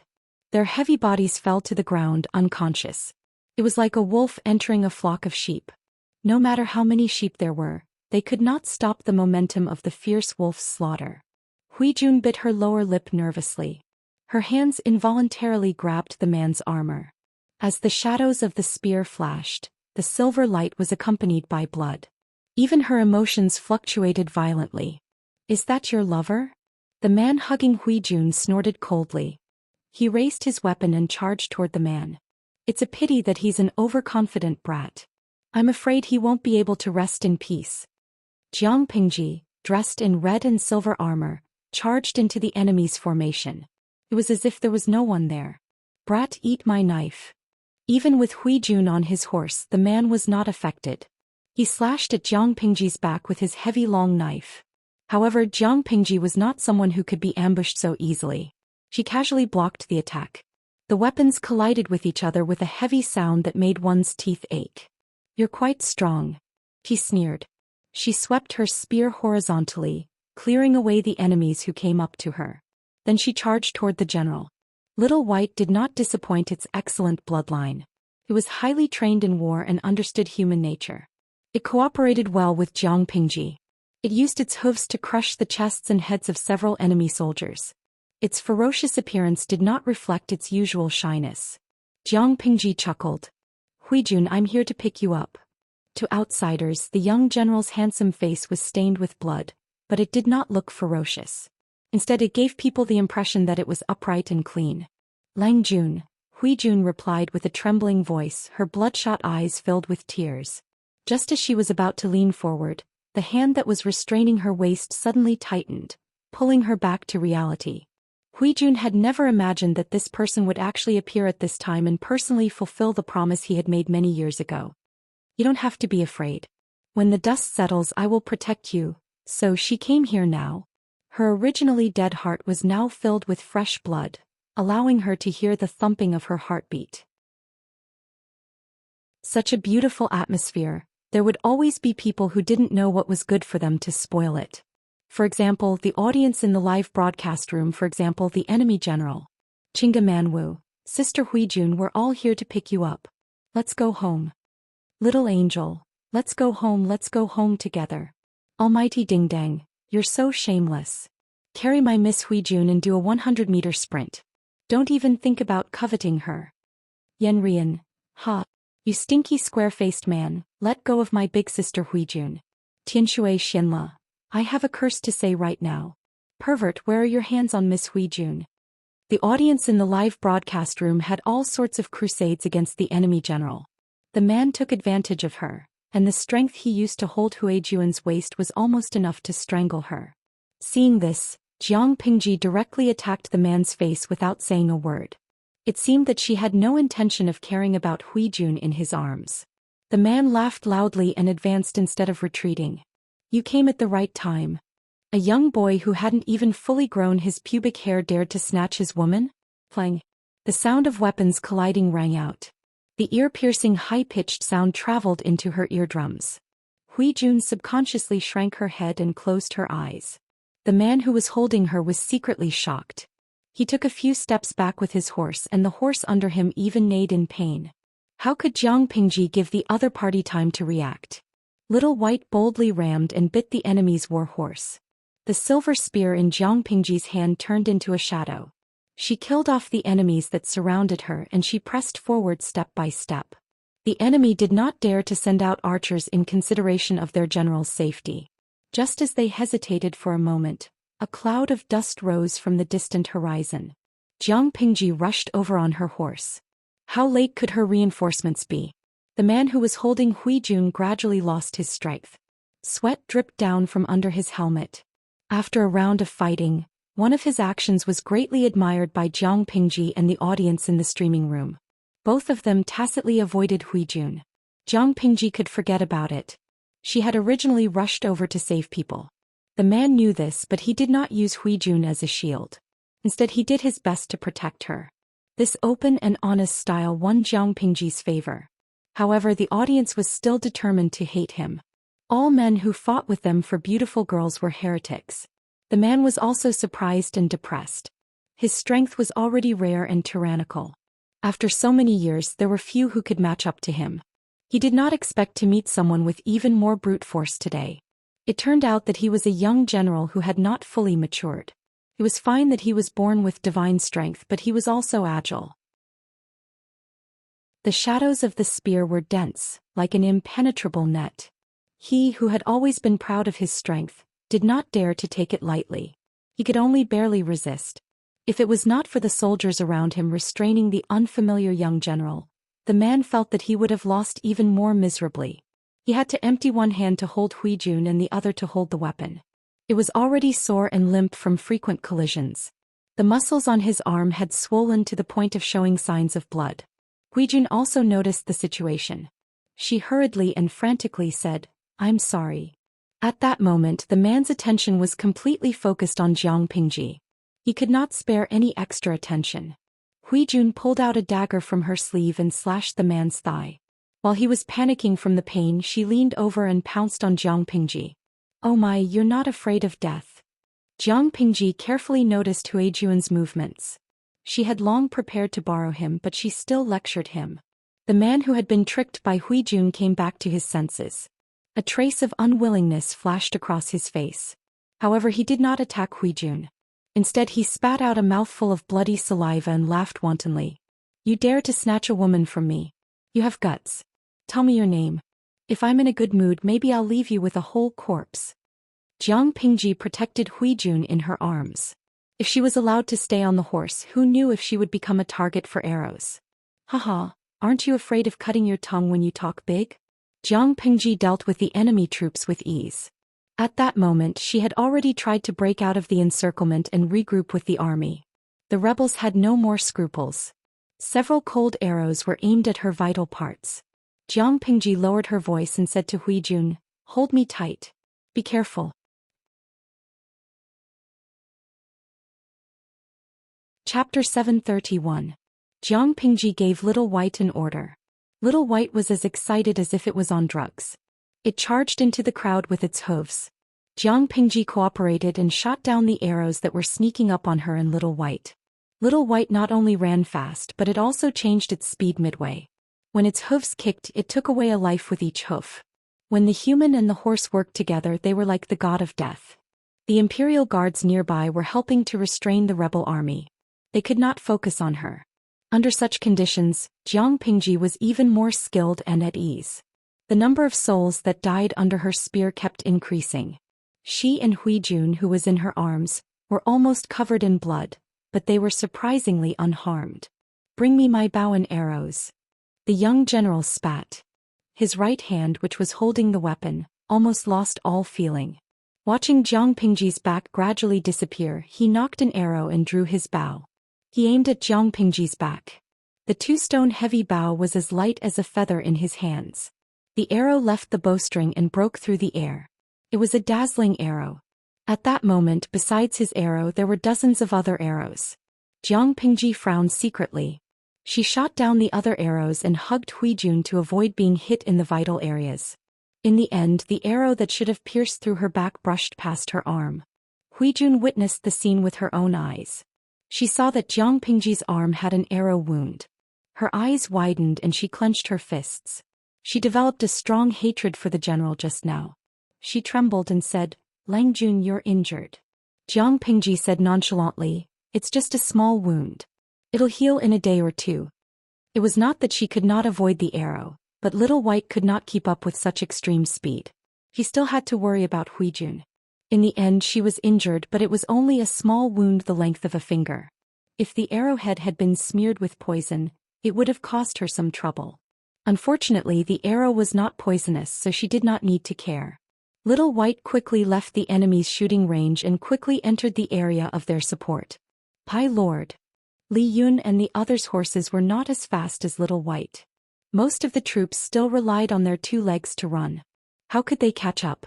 On one hand they were on tenterhooks and on the other they used all their strength to rush back. Their lord actually came back unscathed?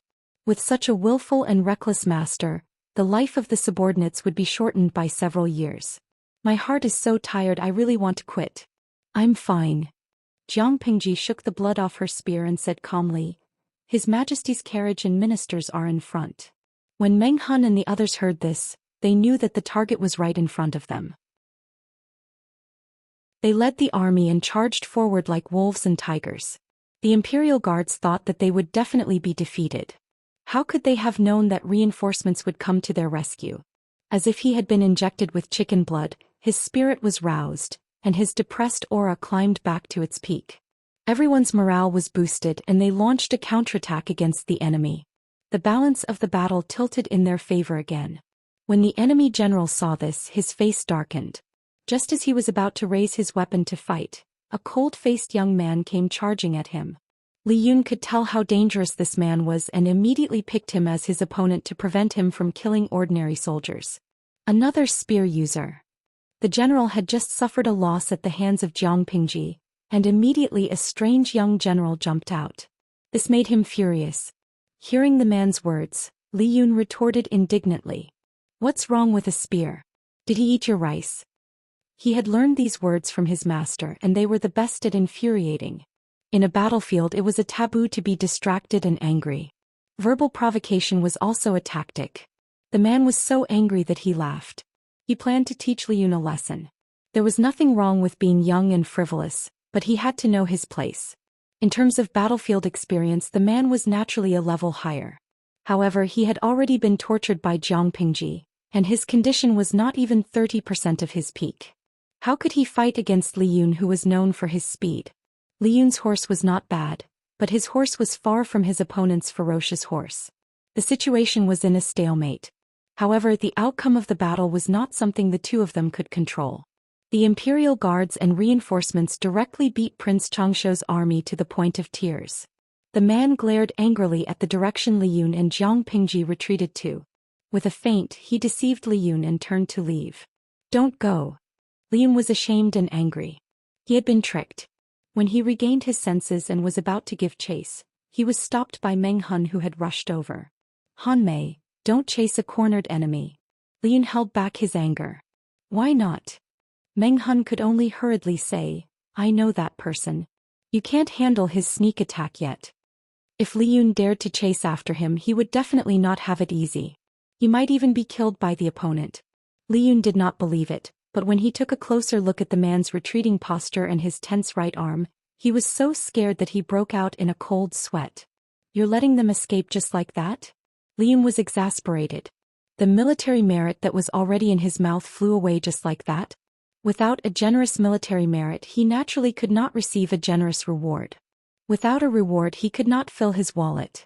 What would he use to marry a wife? Thinking of Shang Guanwan's background, how could Li Yun's heart be described as gloomy? A stray dog will always have a chance. Meng Hun sighed. His eyes flashed with some emotion. "Let's go. Clean up the battlefield and report to the Lord." On the other side, Jiang Pingji also encountered a difficult problem. This problem was given to her by Huijun. "Lang, your servant killed the emperor just now." Huijun hesitated and struggled, but she still told the truth. At that time, if Huijun did not make the first move to gain the upper hand, the emperor would personally feed her poisoned wine or strangle her with white silk. She understood the emperor too well. He would rather be destroyed than let Huijun live. Why? Because he did not want Huijun to be tainted by other men. Rather than live, he would rather kill her with his own hands. Even in death, Huijun would protect his chastity. You killed him? Jiang Pingji frowned. She did not expect that the emperor did not die at the hands of Prince Changshou, but was sent to hell by Huijun's dagger. Huijun was about to ask for forgiveness. Langjun, your servant. If her death could help Jiang Pingji avoid trouble, she would gladly do it. But Jiang Pingji said, forget it. If he's dead, then he's dead. He's a piece of trash that will die sooner or later. The earlier he dies, the sooner he can reincarnate. It's not like he's the only emperor who can be emperor. If one dies, there are still millions of people waiting in line. What's there to be anxious about? To her, the emperor's death was far better than his life. Because if the emperor died, there would be more room for maneuvering. For example, the alliance could elect a young puppet emperor. Such an emperor would be easy to coax, trick, and manipulate. Similarly, this would also help her restore her identity. As for rescuing the emperor, her purpose in coming to rescue the emperor was to do business, poach people, and get the title of Wanzhou magistrate. That did not include keeping the emperor alive. Huijun killing the emperor had actually helped her greatly. However, as the person who had personally killed the emperor, her existence had to be well hidden. She could plan other things after the limelight had passed. Chapter 732. Jiang Pingji thought about it and decided to hide Huijun first so that she could fake her death to avoid detection. Looking at her face, Jiang Pingji raised her hand and wiped the wound on her arm, smearing Huijun's clean face with blood. I'll have to trouble you for the next few days. Once things settle down, I'll make sure that you don't have to worry for the rest of your life. Huijun felt the touch on her cheek. After a moment of silence, she said in a low voice, to me, Langjun is more important than a second parent. As long as Langjun says the word, even if I have to give up my life, I will have no complaints. I am willing to serve you for the rest of my life. Jiang Pingji raised her hand and pointed between Huijun's eyebrows with her index finger. Huijun looked up in astonishment, only to see Jiang Pingji smiling and refusing. No, there will be people who will treat you gently in the future. There is hope as long as you are alive, so why be so pessimistic? There's still a long way to go. Huijun clenched her fists in her sleeves and lowered her head. Yes. Jiang Pingji sent someone to strip a set of clothes off the corpse of the Imperial Guard and let Huijun change into it. No matter what, he had to get past this hurdle first. Once the limelight was over, he could change Huijun's identity. After finishing this task, he also ordered his personal guard to handle another matter. She asked the guards to search the battlefield to see if there were any female ministers who had been killed by accident. She chose a corpse that was closer to Huijun's and completely destroyed the face of the corpse. She changed it into Huijun's clothes and disguised it as Huijun's corpse. As for whether anyone would suspect it, now only those with big fists have the right to speak. Those ministers who only have a defeated army dare to make a fuss? My lord, His Majesty is already in heaven. Yanlin glanced coldly at the messy battlefield and whispered to Yang Jian. Yang Jian's face was still filled with excitement. When he heard these words, he froze on the spot. Bin Tian. Yang Jian choked on his words and couldn't come back to his senses. His Majesty is in heaven. Xiang, what should we do now? Yanlin's tone was cold and decisive. Let's stabilize the situation first. Don't panic. We just need to cooperate with the alliance and the courtiers to elect a new emperor. If the emperor died, then so be it. In any case, the royal family had many backups. As long as the person who ascended the throne was Prince Changshou, everything would be fine. There were not many people or things that Yanlin cared about. The so-called emperor was not one of them. In Yanlin's eyes, the merit of supporting the new emperor was no less than saving the emperor's life. The former was easier. Yang Jian's heart felt stifled, but the emperor's corpse was already cold. No matter what he did, he could not change the truth. Both armies were well trained. Although they had never cooperated with each other before, they did not hold each other back. After working together to repel the enemy, no one pursued them. Instead, the first thing they did was to comfort the frightened ministers and their families. Feng Zhen, Yangxi, and Yanlin were in charge of dealing with the courtiers. The work of using their brains was naturally left to these scholars. Xiaoyang, I sneaked a peek at His Majesty's body. He died a terrible death. It doesn't look like he was killed by the enemy. Yang Tao had taken advantage of the chaos to sneak a peek at the corpse. There was an exquisite and luxurious knife in the emperor's chest, and his heart had been squeezed out. Yanlin looked calm. It doesn't look like they were killed by the enemy. Yang Tao nodded vigorously. It doesn't look like he was killed by the enemy. Looks more like he was assassinated during the chaos. Pieces of his heart are out. Jiang Pingji had arrived too quickly and the situation was chaotic. No one knew what had happened in the chaos. There was only one enemy general who knew that Jiang Pingji had taken Huijun away. When Jiang Pingji rushed back with Huijun in her arms, Huijun was buried in her arms. Everyone thought she was a captive. According to the eunuchs who had served the emperor was not killed by the enemy but by the empress. Yang Tao murmured with fear still lingering in his heart. The empress killed the emperor? If you are not a family, you will not marry into the same family. This empress is cruel. Don't pry too much into the royal family's private affairs. Don't dirty your eyes. Yanlin's expression was calm and emotionless. Yang Tao replied obediently, Okay, I understand. The more I say, the more wrong I will be. I will speak less in the future. Jiang Pingji hastily treated her wound and wrapped her arm with a clean cloth. The battlefield had been partially cleaned up, but the corpses were still everywhere. Blood stained the ground, and the air was filled with the nauseating smell of blood. With her sharp eyes, she saw a few middle-aged men dressed as officials surrounding Yangxi and the others. They looked agitated and indignant. The demon empress must be killed. Regicide is a crime punishable by death. How can we let her go so easily? If we don't kill the demon empress, we won't be able to pacify the people. I hope you can send troops to capture her as soon as possible to comfort His Majesty's soul in heaven. Jiang Pingji walked forward and the officials looked displeased. They were in the middle of a serious discussion, and this insensible young general dared to interrupt them? She was about to say that the commoners were not allowed to come near, but Yangxi and Fengzhen bowed to her. My lord. Who are we going to kill? We can hear it from afar. Jiang Pingji was satisfied to see the officials' expressions as if they had eaten a fly. His Majesty is in heaven and the officials have said that the Empress is the murderer. But in this chaos, it's really difficult to find the murderer. Yangxi and Fengzhen were tired of the officials. They had no ability but they were good at commanding people. It was fine to give orders but they were giving orders blindly. They and Yang Jian's troops had a total of 25,000 soldiers, and they had just suffered some losses. It was already difficult enough to protect the officials and their families with such a small number of soldiers. Later they would have to escort the emperor's body back to the imperial city of Qinzhou and drive away the enemy troops in the city. They were severely understaffed. These officials who took advantage of their seniority wanted to overstep their authority and ask them to send troops to find the empress who had killed the emperor. Wasn't this telling Prince Changshu, Come, we are understaffed. Hurry up and send someone to attack us? Thinking of this, Yangxi and the others didn't know what to say. However, these were all old officials in the court. They were old and respected so they couldn't be treated lightly. They could only respond to them. Jiang Pingji's eyes moved and she calmly glanced at the officials. Her eyes were calm, but the blood on her body and the murderous aura that hadn't dissipated made them nervous and subconsciously feel weak. Jiang Pingji stared at them and said, Their words are not unreasonable. His Majesty's death is a matter of national mourning. We can't let the murder go so easily.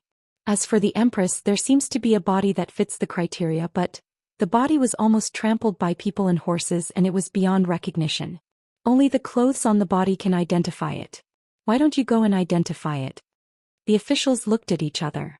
They were all experienced people, so how could they not see that Yangxi and the others were just being perfunctory? They were all prepared for a long war, but they didn't expect Yangxi and the others to be so easy to talk to. Thank you. The few old officials bowed and expressed their gratitude with great sincerity. Chapter 733. As soon as he finished speaking, 2 armored soldiers carried a simple stretcher over. one in front and one behind. Several ministers secretly craned their necks to see what was going on. The person on the stretcher was covered with a layer of white cloth, but there was blood dripping from the bottom. Pieces of flesh fell from time to time. This situation caused the eyes of the old ministers to twitch, and a bit of fear arose in their hearts. Before they could say anything, Jiang Pingji asked someone to remove the white cloth, revealing the corpse inside. The head was colorful. Blood and brain matter mixed with skull fragments. The body below the neck was no longer what it was. Only the color and material of the clothes on the body could be seen. One look and you could tell that it was not something an ordinary person could wear. The ministers' faces turned green, and some could not help but turn their heads and retch. They weren't the only ones who vomited because of the hardcore scene. Even Jiang Pingji's advisor was so shocked that his face turned pale. The bullet screens in the streaming room were overwhelming. The audience tried to use the bullet screens to cover up the horrible scene. The disgust index was off the charts. Pingji's wife, "Oh my God, I'm scared to death." The scene in the streaming room is scarier than a supernatural thriller. Xianxia, host, can we discuss something? Can you give us a warning before the high-energy scene? Bloodstained Rose Thorn.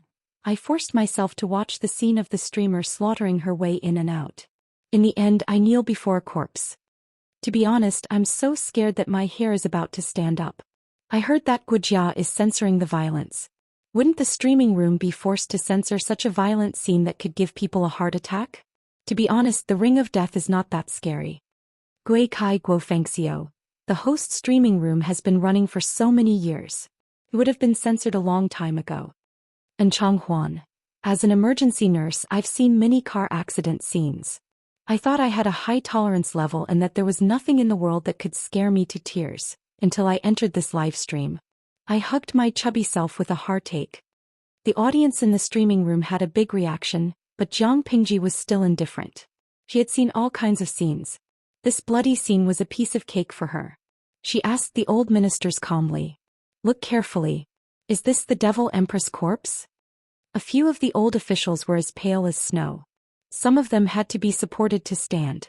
They deeply suspected that Jiang Pingji was doing this on purpose. Even the corpse's mother wouldn't be able to recognize it, let alone them.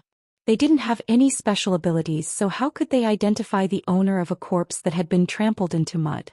However, the Empress was indeed wearing this set of clothes. Looking at the person's height, it seemed to fit. An old official could not bear it any longer. He covered his face with his sleeves, unable to bear to see the tragic state of the corpse. Jiang Pingji secretly curled her lips into a faint smile. "You guys are so blind. Can't you see that this corpse has dirted the eyes of the noble? What are you still standing there for? Take the corpse away and bury it properly. We'll deal with it later.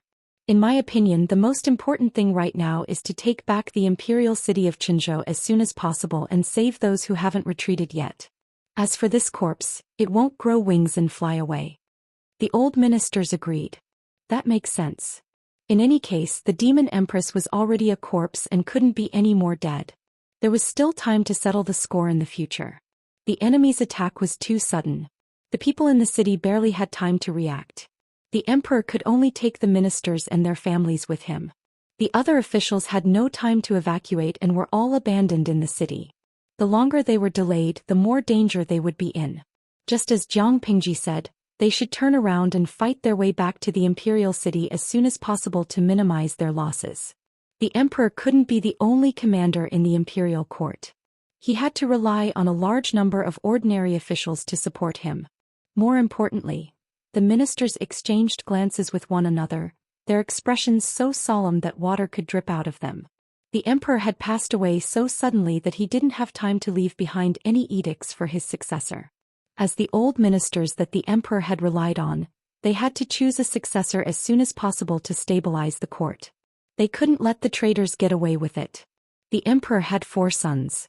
The eldest prince had been killed, and the second prince had cursed the emperor and the empress with witchcraft. After the truth was revealed, his mother's family was implicated, and the emperor ordered her to be exterminated. The second prince had also been imprisoned and died of an illness. Now only the third and fourth princes were still alive. The fourth prince's legs had been crushed by a carriage. He was already a cripple who couldn't stand up. How could he ascend the throne? After careful consideration, only the third prince, who had been demoted to a commoner, was the most suitable candidate.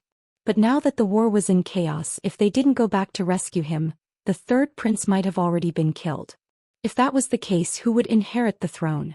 It was easy to imagine that there would be a bloody battle. The ministers had a beautiful idea, but they didn't know that Jiang Pingji wasn't just there to rescue the emperor. How's the situation? Jiang Pingji whispered to Feng Zhen. Have you found out everything? Feng Zhen narrowed his eyes. He had found a chance to ask the eunuch and the palace maids about the situation. He had heard a lot of interesting things. He said, "My lord, I have found out everything. Of the 4 princes, only the 3rd and 4th princes are still alive. But the 4th prince, Wumajun, is a cripple with crippled legs. He won't have a chance to stand up in this lifetime. Therefore the most suitable candidate is the 3rd prince. The 3rd prince's background isn't simple. His mother was from a branch of the Feng family.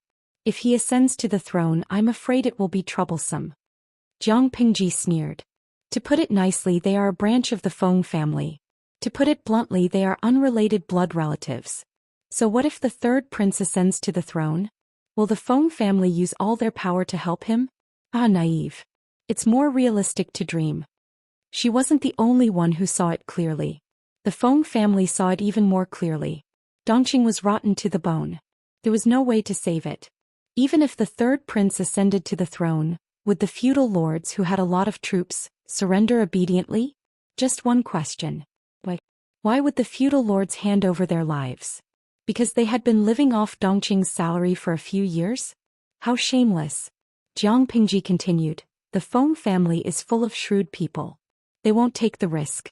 Dongqing is rotten to the bone. There is no way to save it. If they are dragged into the court's dispute because of the 3rd prince, I'm afraid the Feng family, which has been passed down for thousands of years, will come to an end. Therefore you don't have to worry about the Feng family. But Zisha is right. If the 3rd prince ascends to the throne, it will indeed bring some trouble. If an adult emperor sat on the throne, it would indeed be more difficult for Jiang Pingji to be the official magistrate of Wanzhou. So the 3rd prince, I'm sorry.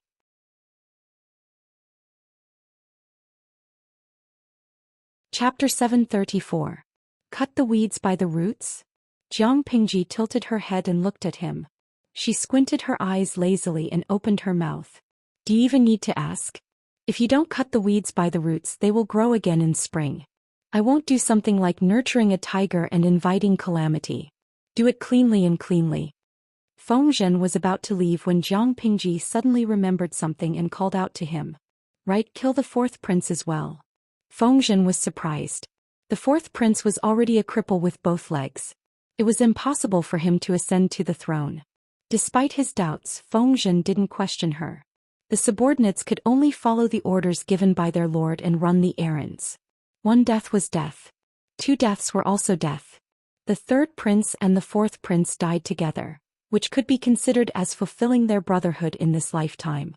Jiang Pingji saw Feng Zhen walk away and sneered. Why did she include the crippled 4th prince? He was the son of the fake Wang Huiyun. She had the help of the system and wouldn't die easily. Who knew if she would come up with some evil plan to cure the 4th prince's legs? When Jiang Pingji killed the 3rd prince, Wumajun would be the only one left, and the throne would rightfully fall to him. She didn't want to cause trouble for herself. She had to be cautious. She couldn't do something like making a wedding dress for someone else. Haha, if Wumajun's legs were really healed and she killed the 4th prince, would that time traveler woman vomit blood? She didn't know if she would, but she would definitely be depressed. Ijimiji, oh, my streamer is so cool as a villain. She directly murdered a prince, awesome. Zhuge Liang Du, that's amazing. I feel like my worldview has been led into the gutter by the streamer. I actually thought she was super cool when she was secretly discussing the plot with Feng Zhen. This is probably the charm of a villain.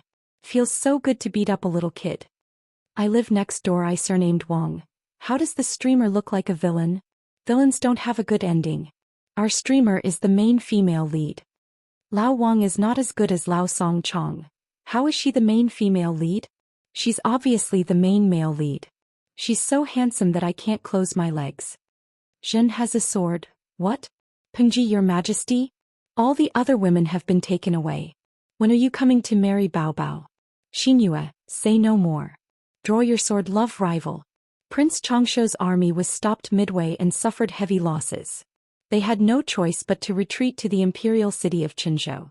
They burned, killed, and looted, almost releasing the most evil part of human nature.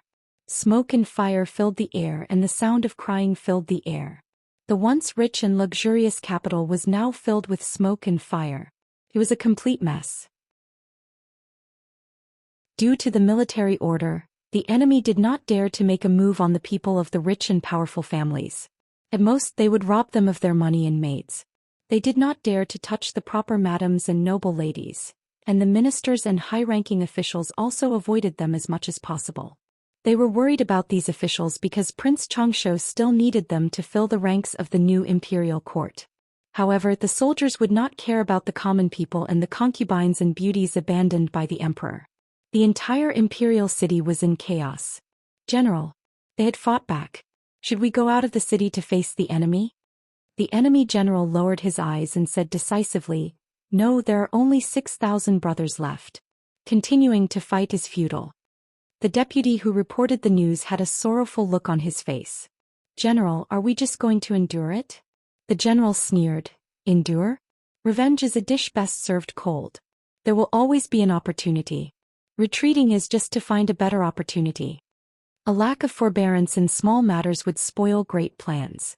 When it was time to endure, one could not act impulsively. When it was time to give up, one could not be overcautious. The current situation was not in their favor. If they continued to fight, they would be completely annihilated. The best thing to do now was to meet up with the main army as soon as possible. The general decisively gave the order to abandon the city and escape. Before abandoning the city, he ordered his men to take away all the officials who had not escaped in time. Without these mainstay officials, the imperial court would be nothing more than an empty shell. How long would it be able to survive? Little did he know his action had actually helped Jiang Pingji greatly. 2 hours after they left, Jiang Pingji and Yang Jian's army arrived. The city was in ruins. The once luxurious palace was now in ruins. It was like hell on earth. On both sides of the road, there were many dead palace maids with disheveled clothes. Many eunuchs had died tragically, their heads separated from their bodies. "My lord, there are probably no more enemies in the city. We can send someone to do that first. It'll be easier to do it later." Feng Zhen had not yet entered the city. He looked at Jiang Pingji and said in a low voice, "We can't afford to lose this opportunity. If they did not kill the princes while everyone was distracted, it would be troublesome later." "Hey, I understand. Keep Yanlin busy. Don't let him know." Feng Zhen chuckled. Yanlin is not a simple man. Even if he knows, he will probably pretend not to know. As long as Yang Jian and Jiang Pingji's interests did not conflict, Yanlin had no reason to stop them. Feng Zhen and Yanlin commanded and stabilized the situation in the city. They put out the fires, rescued the people, and cleaned up the rebels. Yang Si was in charge of dealing with the old officials.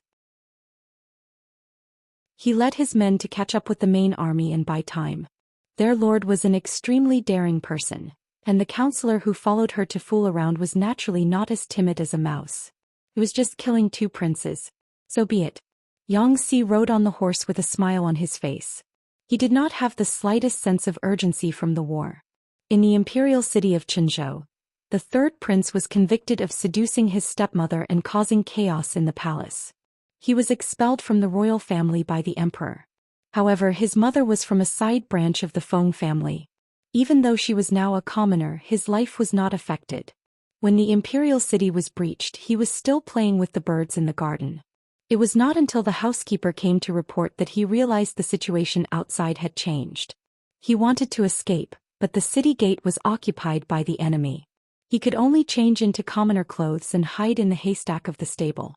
He barely managed to escape the calamity, but all the concubines, maids, and manservants in his mansion were all killed.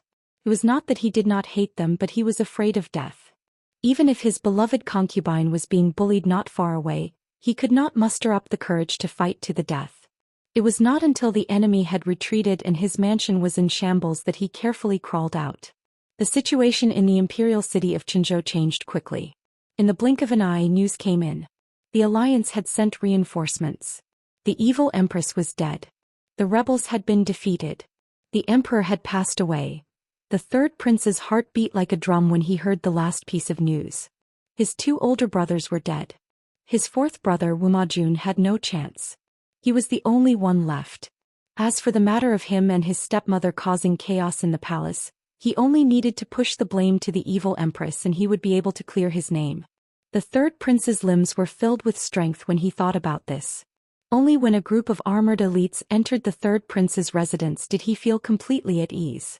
"I am the third prince you are looking for." The soldier looked him up and down and asked in a low voice, "Are you really?" The third prince was infuriated and scolded the man. Although the third prince was not very capable, he had been raised in the royal family for many years. Ordinary people could not imitate his nobility.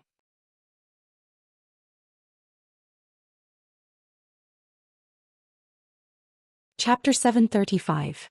When the third prince heard this, he felt that something was wrong, but he didn't take it to heart. But, before he could take 2 steps, the leader of the soldiers suddenly stepped forward and blocked his way. The next moment he felt a sharp pain in his chest. "I'll send you to hell. Please don't blame me, Your Highness." Amidst the pain, he vaguely heard the man's scornful and mocking voice. The third prince used all his strength to spit out 2 words. "You." He didn't finish his sentence before he breathed his last. His body slumped to one side. The soldier kicked the third prince. Seeing that he couldn't be more dead, he immediately threw the third prince's body into the well in the backyard. Once the body was in the water, it would be difficult to determine the time of death. When the time came, they just had to blame Prince Changshu's army for the third prince's death. Scope. "There's no trace of the third prince here, only a lunatic. Let's search somewhere else." 2 flowers bloomed, one on each side. The third prince breathed his last, but the 4th prince couldn't be found. Not only could they not find him, but they couldn't even enter the 4th prince's manor. The soldier secretly reported this matter to Feng Zhen. Feng Zhen was surprised. "You can't find the 4th prince's manor?" The soldier felt wronged. It wasn't that they couldn't find the 4th prince's manor, but they could see it, but they couldn't enter. It was clearly that residence, but it was as if he had encountered a ghost and was unable to approach it. Feng Zhen didn't believe in supernatural powers, but this made him wary. "You can leave now. Keep a close eye on that place. Don't let anyone get close." Feng Zhen sent the soldier away in a low voice. After frowning, he found Jiang Pingji and briefly explained the problem at hand. "My lord, supernatural powers can't be trusted. But if the 4th prince is fine, he can use this miracle to build support for himself. The people and the court officials will definitely side with him. If that's the case, why don't we be ruthless and burn down all the mansions nearby? That will completely eliminate any future problems." Feng Zhen firmly believed that supernatural powers were fake, but there were too many ignorant people who were too easy to fool. Looking at the history of emperors, which of them didn't create 1 or 2 mythical stories for themselves? Otherwise, how could the words, "the monarch's authority is bestowed by God," be true? After Jiang Pingji heard this, she smiled and asked Feng Zhen in return. "Burn all the nearby mansions?" That was a good idea, but what if fire didn't work? All of the nearby mansions have been burnt to ashes, and only the 4th prince's mansion is still intact. In this way, not only have we not achieved our goal, but we have also helped them build up their momentum. This wasn't some kind of supernatural power, it was just someone playing tricks in the dark. "It's just a trick, a mere swindler." Feng Zhen was astonished, but before he could voice his doubts, Jiang Pingji threw the matter in her hands to him. "Help me deal with this for a while. As for the 4th prince, I will personally send him to hell." If the soldiers could easily find the 4th prince, it meant that the time traveler did not think of using Wumajun. That was for the best. It would save her trouble. But now, the soldiers could clearly see the 4th prince's mansion, but they couldn't get close to it no matter what. This was thought-provoking. In ancient times, people would blame this on supernatural powers, but the viewers in the livestream room had a different way of thinking. Coca-Cola. When I heard the host say that she would send the 4th prince to hell, I feel like she's about to explode. She's so evil that I want to marry her. Pepsi-Cola. You're all smitten with the hosts too. 8-meter aura. Am I the only one who noticed Feng Zhen's words? I'm super curious. What happened to the 4th prince's mansion? Why did it look like ghosts were going around in circles? Could it be that there really are demons and ghosts in this world? Chiue bo he. Even if there are demons and ghosts, our host can still tear them apart. What are you afraid of? Cling to the host's thighs. Lemon. Thinking about what the host said before, I feel that the fourth prince's legs might not be crippled. Moreover, the eldest prince, the second prince and the third prince are all kneeling. Won't the title of emperor fall on his head? Even if his legs are crippled, ancient people were very superstitious. If the fourth prince is covered in a layer of myths and is blessed by the heavens, perhaps an exception will be made? Everything is hard to say. Ancient people always liked to add myths and spirits to inexplicable phenomena. But in the eyes of modern people it was mostly a show. If the fourth prince seized the opportunity, he might be able to make a comeback. Unfortunately, his opponent was none other than Jiang Pingji. She was a person who specialized in dealing with all kinds of demons, vulgarities and scum. The fourth prince was not favored. After he came to Qinzhou, the fourth prince's wife, Lu Huan, gave birth to an ominous two-headed conjoined demon infant, which caused Wu Majun to be demoted again and again. Because of various reasons, his mansion was located in the most remote part of the imperial city. The surroundings looked desolate and clean. The houses nearby looked more like haunted mansions. It was obvious how much the emperor hated Wu Majun when he was alive. Jiang Pingji didn't alert anyone. She avoided all the spies and quietly moved closer. Looking at the mansion in front of her, not only was she shocked, but the audience was also surprised. Luowating, no way? This is the fourth prince's mansion? Doesn't look like it at all. Even a normal rich businessman is better off than this, right? Xianxia. After all, he's not favored and he doesn't have a family to rely on. He must have a hard time. It's normal for him to be poor. The audience in the streaming room was discussing the appearance of the fourth prince's mansion, but Jiang Pingji didn't care. She just frowned. The whole mansion was covered by a strange spiritual aura. It could affect the judgment of ordinary people. Bookworm Shaoyin, host, let's go and take a look. Let's see if it's really a ghost wall. Wanzhao Qing Kong. We have to believe in science. We have to oppose all superstitions. Ghosts are just a trick to deceive people. Jiang Pingji observed for a while and suddenly laughed. It was indeed a trick that couldn't be used in public. It could work on ordinary people with weak mental strength, but to confuse her? It would be faster to refine it. Compared to the cold outside, the inside of the mansion was very lively. Wu Majun hugged a few maids all day long and had fun. He was very carefree. You're still messing around here? He reached his hand into the maid's collar. His palm was soft. Seeing that a disharmonious scene was about to unfold, a cold snort suddenly sounded. It was as if he had been struck by lightning. He pushed the bewildered servant girl to the side and chased everyone out. He knelt on the ground and said respectfully, "Mother." A delicate and pretty figure suddenly appeared in the originally empty place. She was dressed in red. Her beauty was unparalleled. Her face was covered with gorgeous makeup, which made her look even more flirtatious.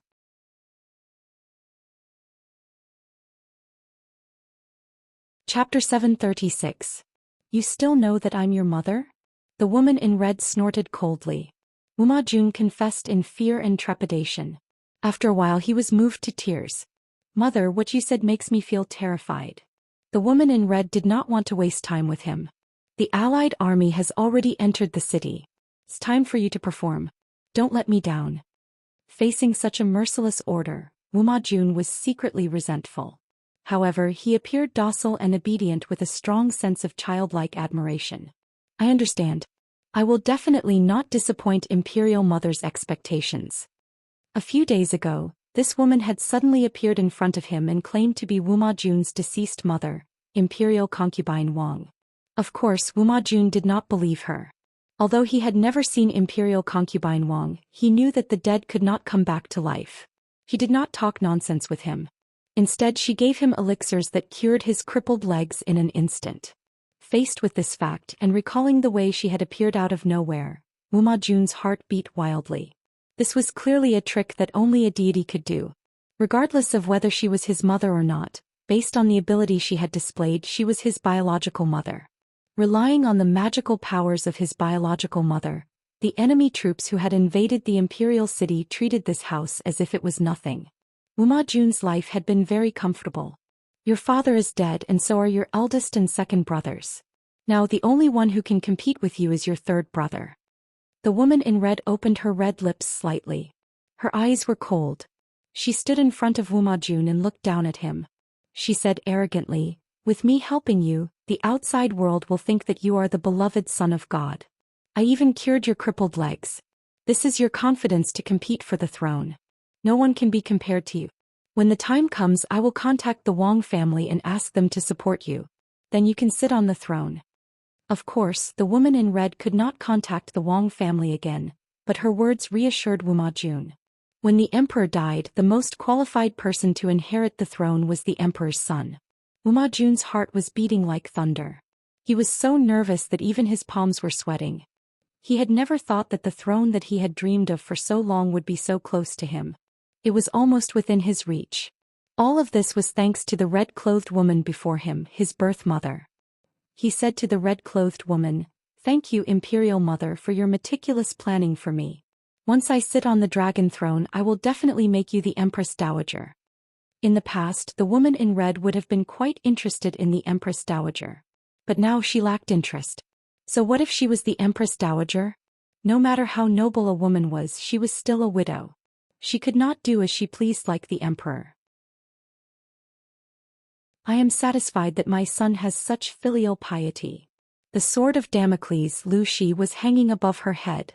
If she was not careful, it would fall and take her life. The most important thing now was to break this sword.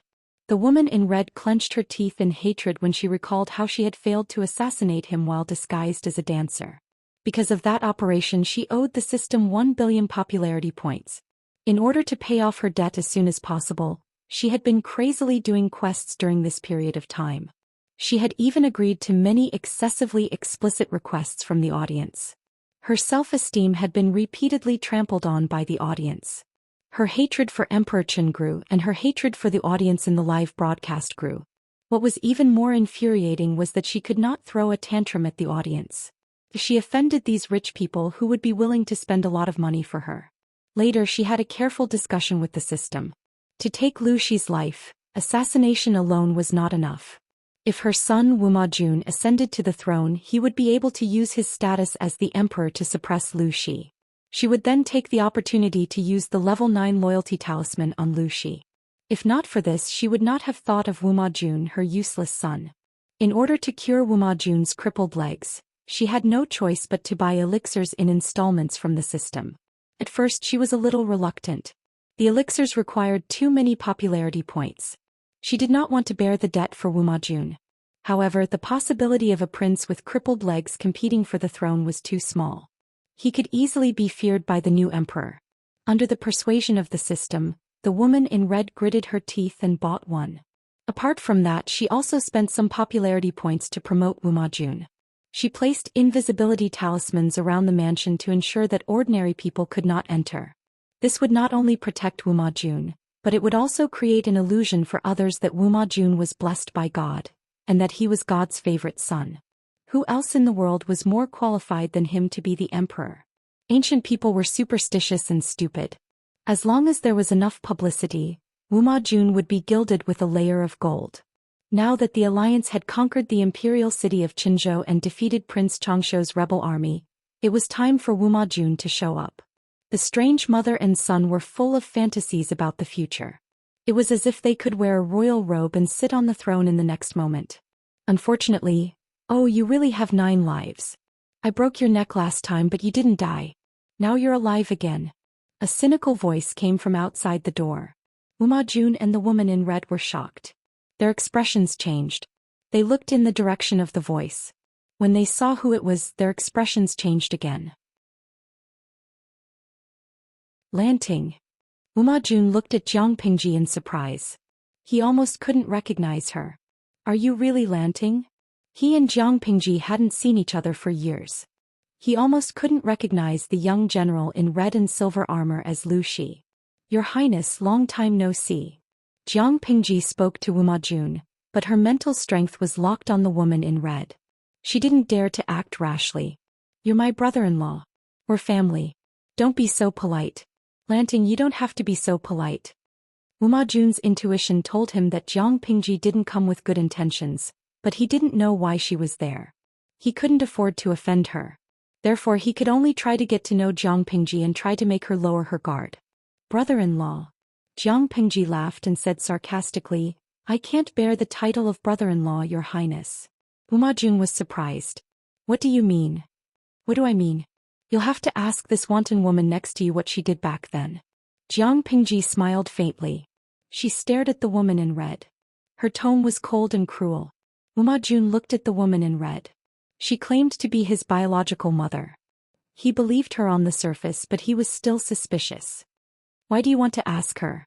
Jiang Pingji said, Your Highness, there's something you don't know. Do you know why Lu Huan suddenly had a hemorrhage? Rumor had it that Lu Gui had given birth to a pair of conjoined two-headed demon infants. After giving birth to the children, she passed away. But do you know why the child was deformed? Because how can a half-brother and half-sister have a normal child? Wuma Jun's eyes widened. He was so shocked that he took 2 steps back. He felt like he was listening to a book from heaven. No, even a book from heaven was not that ridiculous.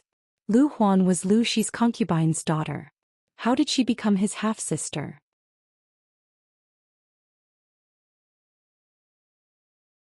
Chapter 737. I'm slandering you? Why don't you ask the person next to you for proof?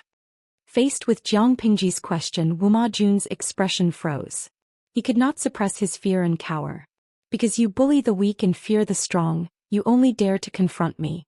You don't dare to ask her for proof. Her magical skills make you afraid, but at the same time she gives you hope. You need to use her ability to ascend the throne. As long as you can ascend the throne, even if you never believe she's your biological mother, you can still crawl at her feet and please her like a dog. Am I right?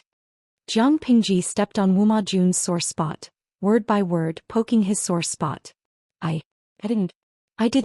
Wuma Jun panicked.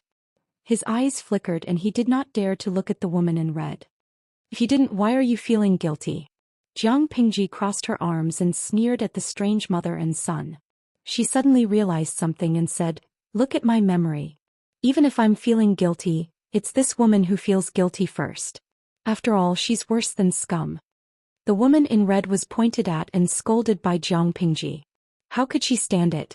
She used the rippling subtle steps and floated like a fairy. Her palms looked feminine, but they contained a strength that could shatter internal organs. You want to kill me just because you can't win? But the question is, can you beat me? Have you forgotten how you died last time? Jiang Pingji dodged sideways and grabbed her collarbone with her right hand. She threw her to a corner of the room. If it was a man, he would have been seduced by the woman's beauty. He would be worse than trash in Jiang Pingji's eyes. She dealt with it easily as if she was taking a stroll in the park. Her attitude made the woman in red hate and jealous. She could see that Jiang Pingji did not have any special martial arts, but she could beat her. How could this be? It was not fair.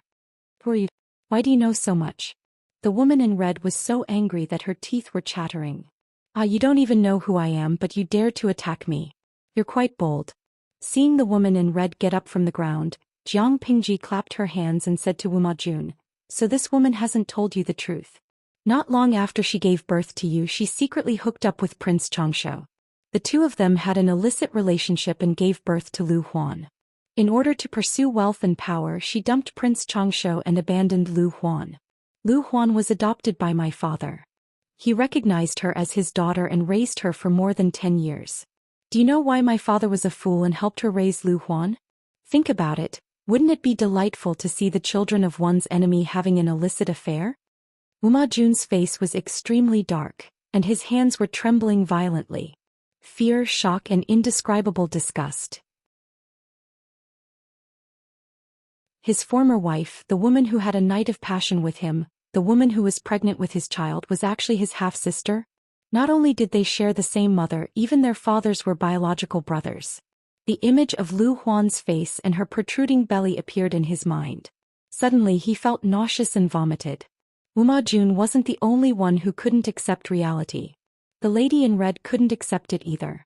Even if she was the one who did all these things, she would still fly into a rage out of humiliation when it was exposed so openly. She thought that Lu Shi didn't know about her plan and the reason why she deliberately abandoned Lu Huan. She didn't expect Lu Shi to know from the beginning to the end. That man deliberately took advantage of her and played her. Teach. The lady in red stared at Jiang Pingji with fear and hatred, as if she wanted to cut her into pieces with her gaze. Jiang Pingji sneered and raised her eyebrows slightly. She asked in return, Teach? You're scolding yourself, aren't you? You should reflect on yourself. Who's the T? What do I have to reflect on? The lady in red panted heavily. Her eyebrows were hideous because of hatred, which more or less ruined her picturesque appearance. Jiang Pingji smiled and tore off the lady's only cover in front of Wu Majun. She sneered, a lone soul possessed Wang Huijuan's body and harmed Zhou Xian and his son. In order to enter the palace for glory and power, she had an unclear relationship with the three royal brothers and gave birth to Wu Majun and Lu Huan. Another crime was to allow the siblings to have an illicit affair. When you were in Zhongzhou, you always paid attention to the situation in Dongqing. Isn't Takshu, the maidservant in my residence, your informant? Don't you know that Lu Huan and Wu Majun are engaged? It's been 3 years since their engagement. Do you dare to say that you don't know? You clearly know that they are half-siblings, but you still watch them get married and have an illicit affair. Can you explain why? The live streaming room immediately exploded. What did they hear?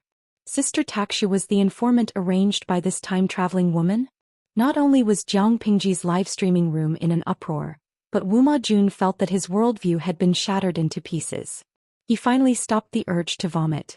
He no longer had the thought of being an emperor in his mind. There was only one question lingering in his mind. Why did she watch the siblings have an illicit affair? She was their biological mother. The lady in red did not answer, but Jiang Pingji did. She smiled and said, I think you're indifferent because Lu Huan and Wu Majun are no longer of any use to you, right? The lady in red wanted to ignore it. So what if she was the one who did it? She gave birth to Wu Majun and Lu Huan, but she would leave this world sooner or later. There was no need to invest too much emotion in them. Was it wrong to do so? She felt justified in her heart, but she soon realized that it would not work. She saw that the bullet screen in her live streaming room was full of condemnations against her. The rich people who supported her even said that they would not come anymore. I thought you were just a whore. Now I realize that you are a vicious whore. Alright, I'm leaving. You can play around, but if you lose your life, I can't afford to play around. Sigh, although you are very good looking, the Japanese ladies are not ugly. You are worse than them. Shameless, lowly whore. The lady in red was furious. She was on the verge of losing control of her emotions. Yes. I was the one who did all these things. At least I dare to take responsibility for what I did. I'm better than those whore who pretended to be a whore. The lady in red pointed at Jiang Pingji and said, Don't think that you are so noble. Go back to your mother's grave and ask her how lowly she was. She stole her own brother-in-law and pushed her sister to Meng Zhan. Now how did Meng Zhan treat Gu Zhen? She deserved to be avenged. According to the memory of the soul search, the lady in red firmly believed that Lu Shi and Gu Zhen were a couple. However, Jiang Pingji was not so sure about this. If in the original history Lu Shi and Gu Zhen had given birth to Lu Shi, then how could Wei Ci recognize her at first glance? Lu Shi was Lu Shi and Gu Min's daughter. Could different mothers and the same man give birth to the same daughter? There was no need to think about this.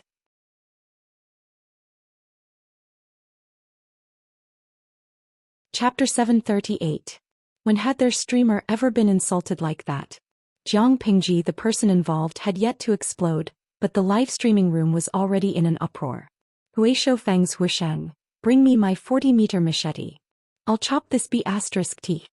Love the night. Is this person tired of living? How dare she scold the streamer?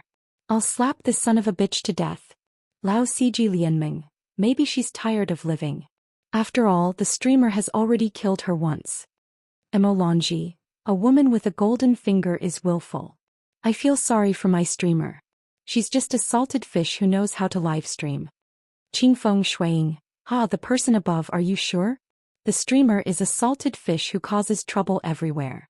How many people are called daddy by her? Jiang Pingji tilted her head and raised her hand to pick her ear. She didn't seem angry at all. What a joke. If this level of trash abuse could make her mentally unbalanced, she wouldn't have lived until now. As a general, mentality was very important. Therefore, Jiang Pingji was still in the mood to probe the woman in red's words. Jiang Pingji rubbed her chin with interest.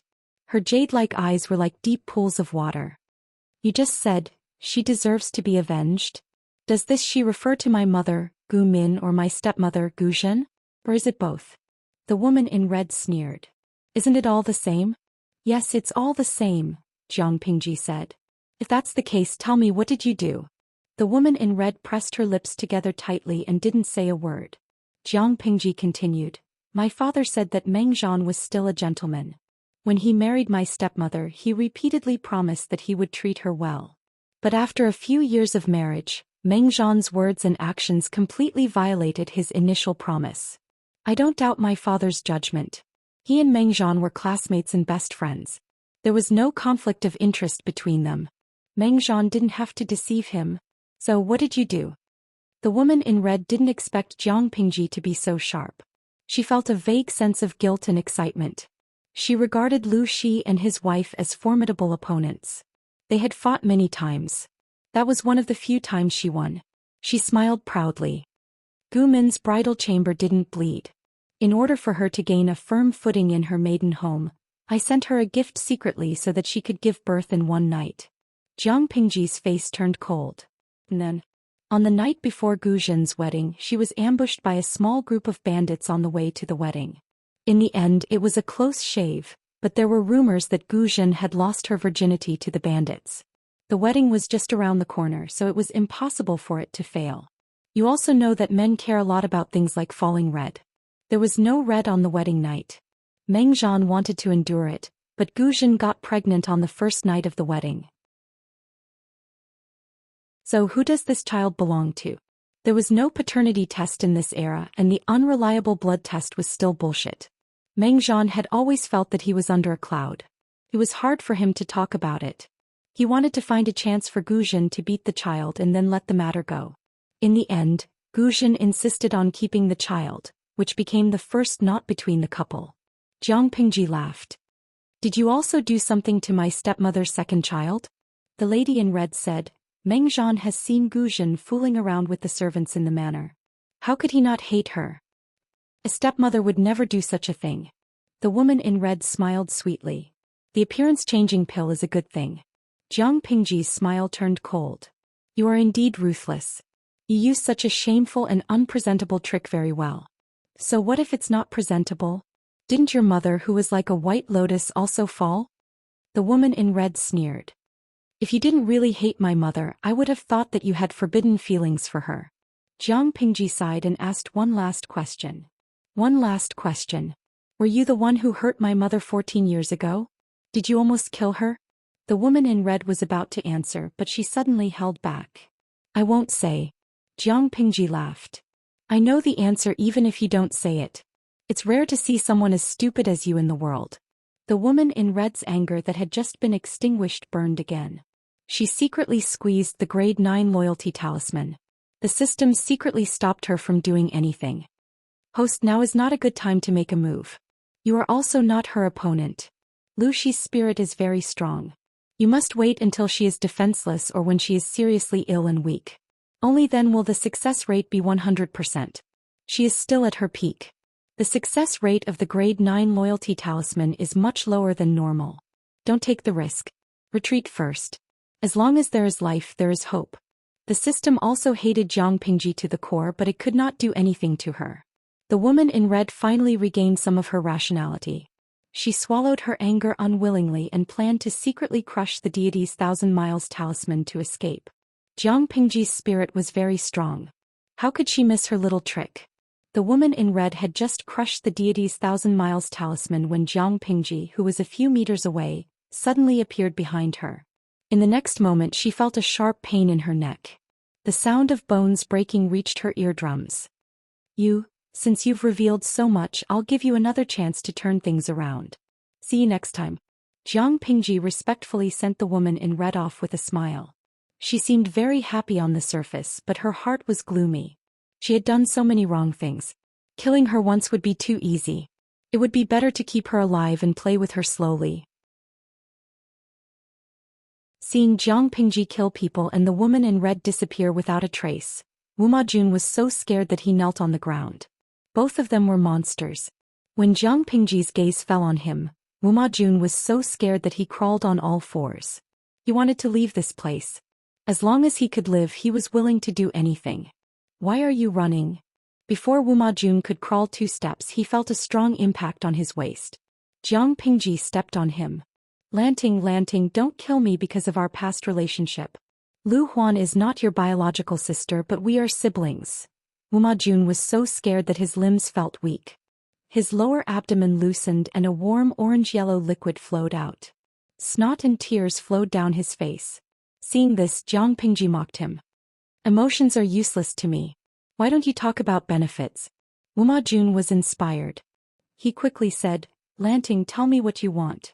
I will give you half of the country as long as you let me go. Jiang Pingji smiled. If you want to talk about benefits, you deserve to die. Your Highness, who asked you not to be a 3-year-old? If he was a 3-year-old, she might have spared his life. Hearing this, Wu Majun knew that Lu Xi would not let him go. Lu Xi, you will die.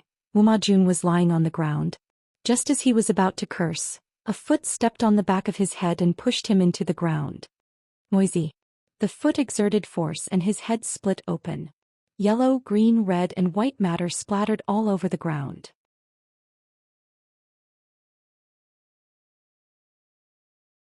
Chapter 739. Dozens of miles away from the imperial city of Qinzhou, the corpse of a woman in red suddenly appeared. Her head was strangely twisted and she died with her eyes wide open. Host, you're dead again. In the system's space, the system's cold voice told the woman in red the news. She had been killed twice by the same person in the same way. How ironic. The woman's soul left her body and floated into the system's space. Her face was pale and she shouted angrily at the living room. Shut up. I know I'm dead. I don't need you to tell me this. After shouting, the woman scolded the system. Is this also my fault? I listened to your advice and gave up on using the level 9 loyalty talisman on her. Why did I still die? It's all because of the talisman you gave me. I didn't teleport her away immediately. I already crushed it. Why did Lu Xi still catch me and crush my neck? Isn't this your fault? The system was silent for a while, then warned the woman in red in an even colder tone. Host, I hope you can calm down. The system can't be wrong. The talisman can't be wrong either. The woman in red laughed coldly. If it's not wrong, why did I die? The deity traversing 1,000 miles talisman is a product of the cultivation plane. Its usage involves the realm of the mind and soul. Lu Xi's mind and brain are very strong, comparable to a cultivator's. She's not a cultivator and has no spiritual power, but she can use her mind to interfere with the activation of the talisman and delay the teleportation portal by 1 to 2 seconds. That is enough time for her to crush your neck. The woman in red was stunned. She asked the system after a while. Why didn't you tell me this earlier? If she had known, she wouldn't have foolishly used the talisman in front of Jiang Pingji. The system's tone was still emotionless. You have to buy any information about Emperor Qin, which costs a lot of popularity points. Although you are my host as a fair and impartial system, I have no obligation to tell you this information. If you are strong enough, you can discover them on your own. Therefore, this is not the system's fault. The fault lies entirely with you. You are too weak. In the face of the system's reasonable answer, the woman in red could not refute it at all. She could only swallow her anger. After calming down, she had to face an even more cruel reality. She had died again. If she wanted to be resurrected, she would need to pay the system 1 billion popularity points in installments. Facing the increasing debt, she felt powerless, but she had to endure it. She gritted her teeth and said, but it's not like I didn't gain anything. Lu Xi, just wait for the father and daughter to kill each other. While the woman in red waited for her resurrection, Jiang Pingji hummed a tune in a carefree mood. Fengzhen was very surprised to see this. My lord is in a good mood. Jiang Pingji made a gesture. People are in high spirits when faced with happy events. Your lord will be promoted soon. How can I not be happy? When Fengzhen heard this, he knew that the 4th prince had been eliminated, and he immediately broke into a smile. Congratulations, my lord. Congratulations, my lord. Fengzhen half-jokingly bowed and congratulated her. He rubbed his hands together and said, If my lord is promoted, can you give me some benefits? For example, last year's 7-day break? For example, fine wine, delicious food and beautiful women? For example, gold, silver and jewelry? Jiang Pingji's smile disappeared. There are rewards, but vacation, delicious food, wine and beautiful women. None of that. Fengzhen was speechless. He had helped his lord so much. Why didn't he get these little benefits? He looked as if he had nothing left to live for. He could only accept his fate, put away his playful thoughts and continue to work. After the looting by the rebel army, the entire Qinzhou imperial city was in chaos. Theft, rape and looting were common. Yan Lin and the others quickly pacified the chaos in the city, rescued the remaining officials and their families and protected the royal family. The former crown princess and a few of the royal grandchildren have been found, but the former crown prince's concubines and daughters are dead. It was good enough that they could protect the crown princess and the royal grandchildren. Who would have the time to care about the concubines and daughters? Yan Lin sneered and looked down. It's good that they've been found. What about the third and fourth princes? His subordinate reported, we've sent people to look for them. I think we'll have news soon. Yan Lin furrowed his brows. He had a bad feeling about this. Although they had found the royal grandchildren, the officials were more concerned about the third and fourth princes' whereabouts. At the very least, these two were adult princes while the other princes were still too young. After urging them several times, they finally found the two corpses at dusk the next day. The third prince's body was swollen from soaking in the well water. There was a knife in his chest which was used by Prince Changshuo's soldiers. The third prince was easy to find, but the fourth prince was more difficult. There was a ghostly power that prevented them from entering the mansion. The power appeared strangely and disappeared suddenly. When they entered the mansion, they found the fourth prince lying on the ground. His head had been smashed by someone. He had died a horrible death. Fengzhen secretly glanced at his lord and shivered. The fourth prince's head couldn't have been smashed by his lord, could it? In the next few days they prepared for the emperor and the prince's funerals. Two of the princes met with misfortune, and the remaining royal grandchildren are too young. Who do you think will ascend to the throne? According to tradition, the entire country should mourn the death of the emperor. However, this was a special time, so they didn't have to be too particular. They only had to pay attention to the color of their clothes and tie a white strip around their waist. Fengzhen was dressed in a solemn gray robe with a white strip tied around his waist. He looked less unruly and more serious and cautious. Xianxia was also dressed in the same attire, and his entire aura was even colder. He sneered. It doesn't matter who it is as long as it's not Prince Changshu or Hu County Chief Huma Shang. What do you think? We think alike, Fengzhen said. Prince Changshu has wild ambitions and Wuma Shang is also a troublemaker. The royal grandchildren are better. They were young, obedient and sensible. They hadn't even reached their 20s and they hadn't married yet. This meant that the young emperor couldn't be in power. The oldest grandson was only 11 years old and the youngest was only 2 years old. According to the tradition, no one was more qualified than the eldest grandson of the emperor. Not only was he the eldest grandson, but he was also the eldest grandson. His status was legitimate and his bloodline was pure. I'm just afraid that Wuma Shang won't be satisfied. Fengzhen laughed coldly. So what if he's not satisfied? The alliance is full of old foxes. Unless they've been kicked in the head by a donkey, they won't support him. What was the benefit of supporting Wuma Shang? Even though there was merit in supporting the emperor, there was also merit in supporting the royal grandson. In comparison, supporting the older and more scheming Wuma Shang could easily give him military power if he wasn't careful. He would just be waiting to be stripped. What if he supported the young royal grandson to succeed the throne? If the royal grandson wanted to sit firmly on the throne, he could only choose to use the alliance's feudal vassals. Before he came of age, he wouldn't have any bad intentions and he would be able to get more benefits. Considering the interests of the feudal vassals, Wuma Shang was definitely not a good choice.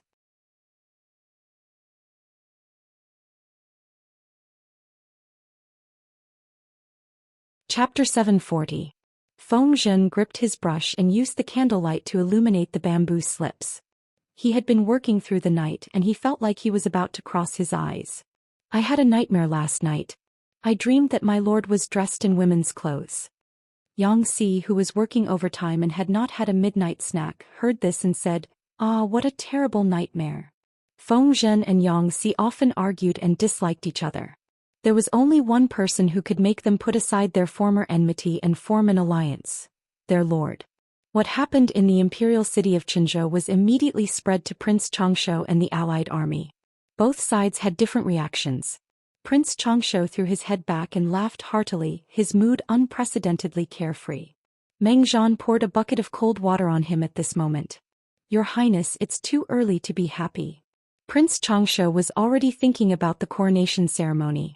He was upset that Meng Zhan had interrupted him, but he couldn't do anything about it. "Why do you say so?" Meng Zhan's tone was cold. "If one emperor dies, they can make another one." Prince Xianxia's expression stiffened. He had originally planned to put the emperor under house arrest and let him write the imperial edict to abdicate. Now that the emperor was dead, the alliance army and other important officials had the right to support the new emperor. Thinking that the throne that he yearned for was going to fall into the hands of an unknown young boy, he was flustered and exasperated. Meng Zhan said, "There's no need to be angry, Your Highness.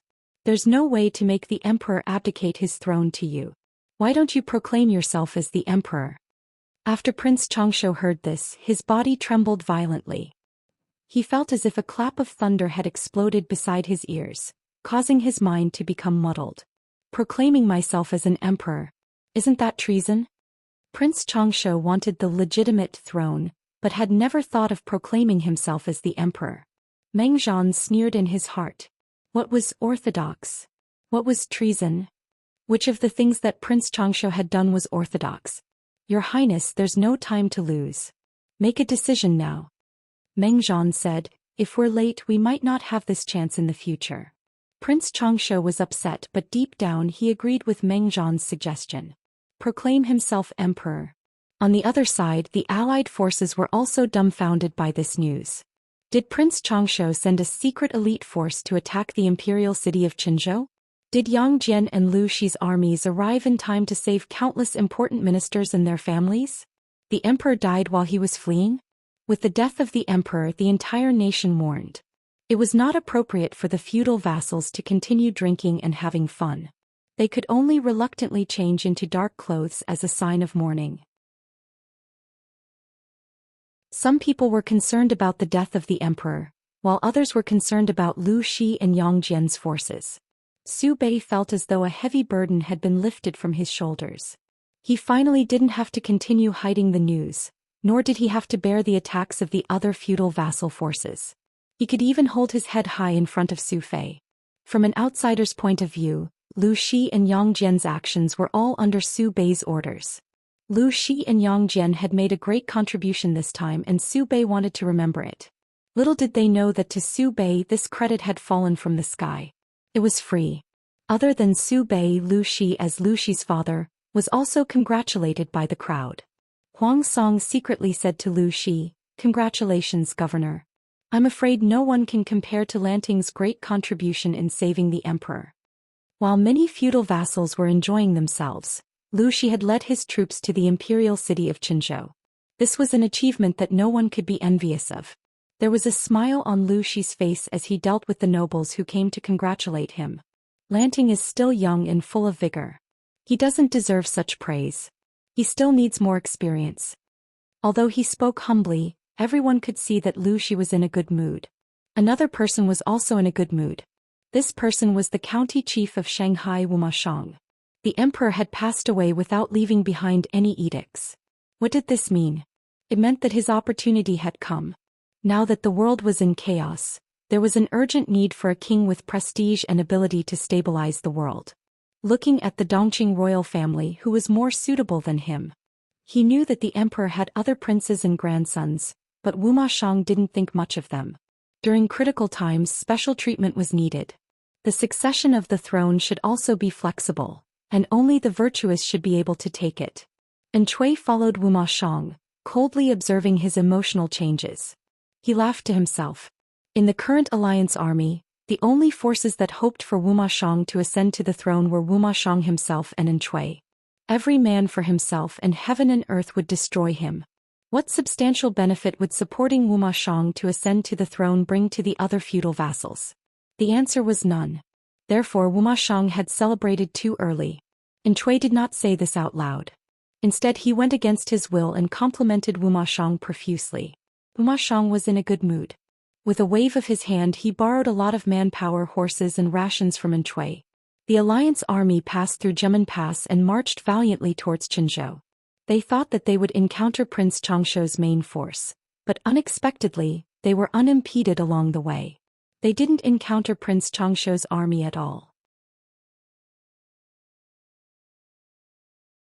The scouts investigated for several days and finally confirmed that Prince Changshou had retreated to the border of Qinzhou.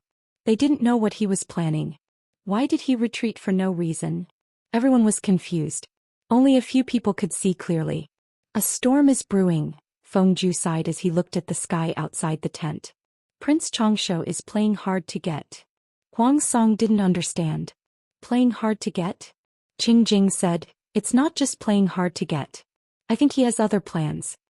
Huang Song looked at Fengju then at Qing Jing. Both of them had the same expression. Only he was still confused. He felt like his IQ had been crushed by the two strategists again. For the alliance army, Prince Changshou's retreat was definitely good news. At least they didn't have to expend troops to fight anymore. The imperial city of Qinzhou had been through the flames of war. The city gates looked desolate and dilapidated. The residences in the city had been cleaned up, but traces of it could still be seen. The alliance army didn't move their troops into the city. Instead they chose to station outside the city to reassure the people. Because many of the officials and their families had been taken away by Prince Changshou, the court was short of manpower. Feng Zhen, Yang Si, Yan Lin, and the others took this opportunity to take up positions. After entering the city, the chief of Shanghai County Wuxiang has been very active. He's trying to rope in the officials and vassals without any disguise. Idiot. Jiang Pingji sat paralyzed on the main seat, sprawled on the table without a care for her image. She looked like she had been hollowed out. She thought that she should bring a few more strategists with her next trip. At least they would have more manpower. Lu Shi drank his sake with a calm expression. He's still too eager for quick success. If he planned it step by step, it might be possible. The more impatient Wuxiang was, the less likely they would choose him. How could an ambitious Wuxiang be any easier to control than a son of the emperor? As they spoke, light footsteps came from outside. Huijun's gentle voice sounded. Langjun, may I come in now? Come in. Lu Shi glanced at Huijun. His eyes were calm. Huijun's appearance was only half the same as before. If she had been beautiful before, she was at most a delicate beauty now. Even if someone familiar came, they would only think that she looked familiar. They wouldn't suspect that she was the late demon Empress. You're tuning in to the Zhou Xian's Legacy YouTube channel. Don't forget to subscribe and join us on this journey to catch the most captivating stories.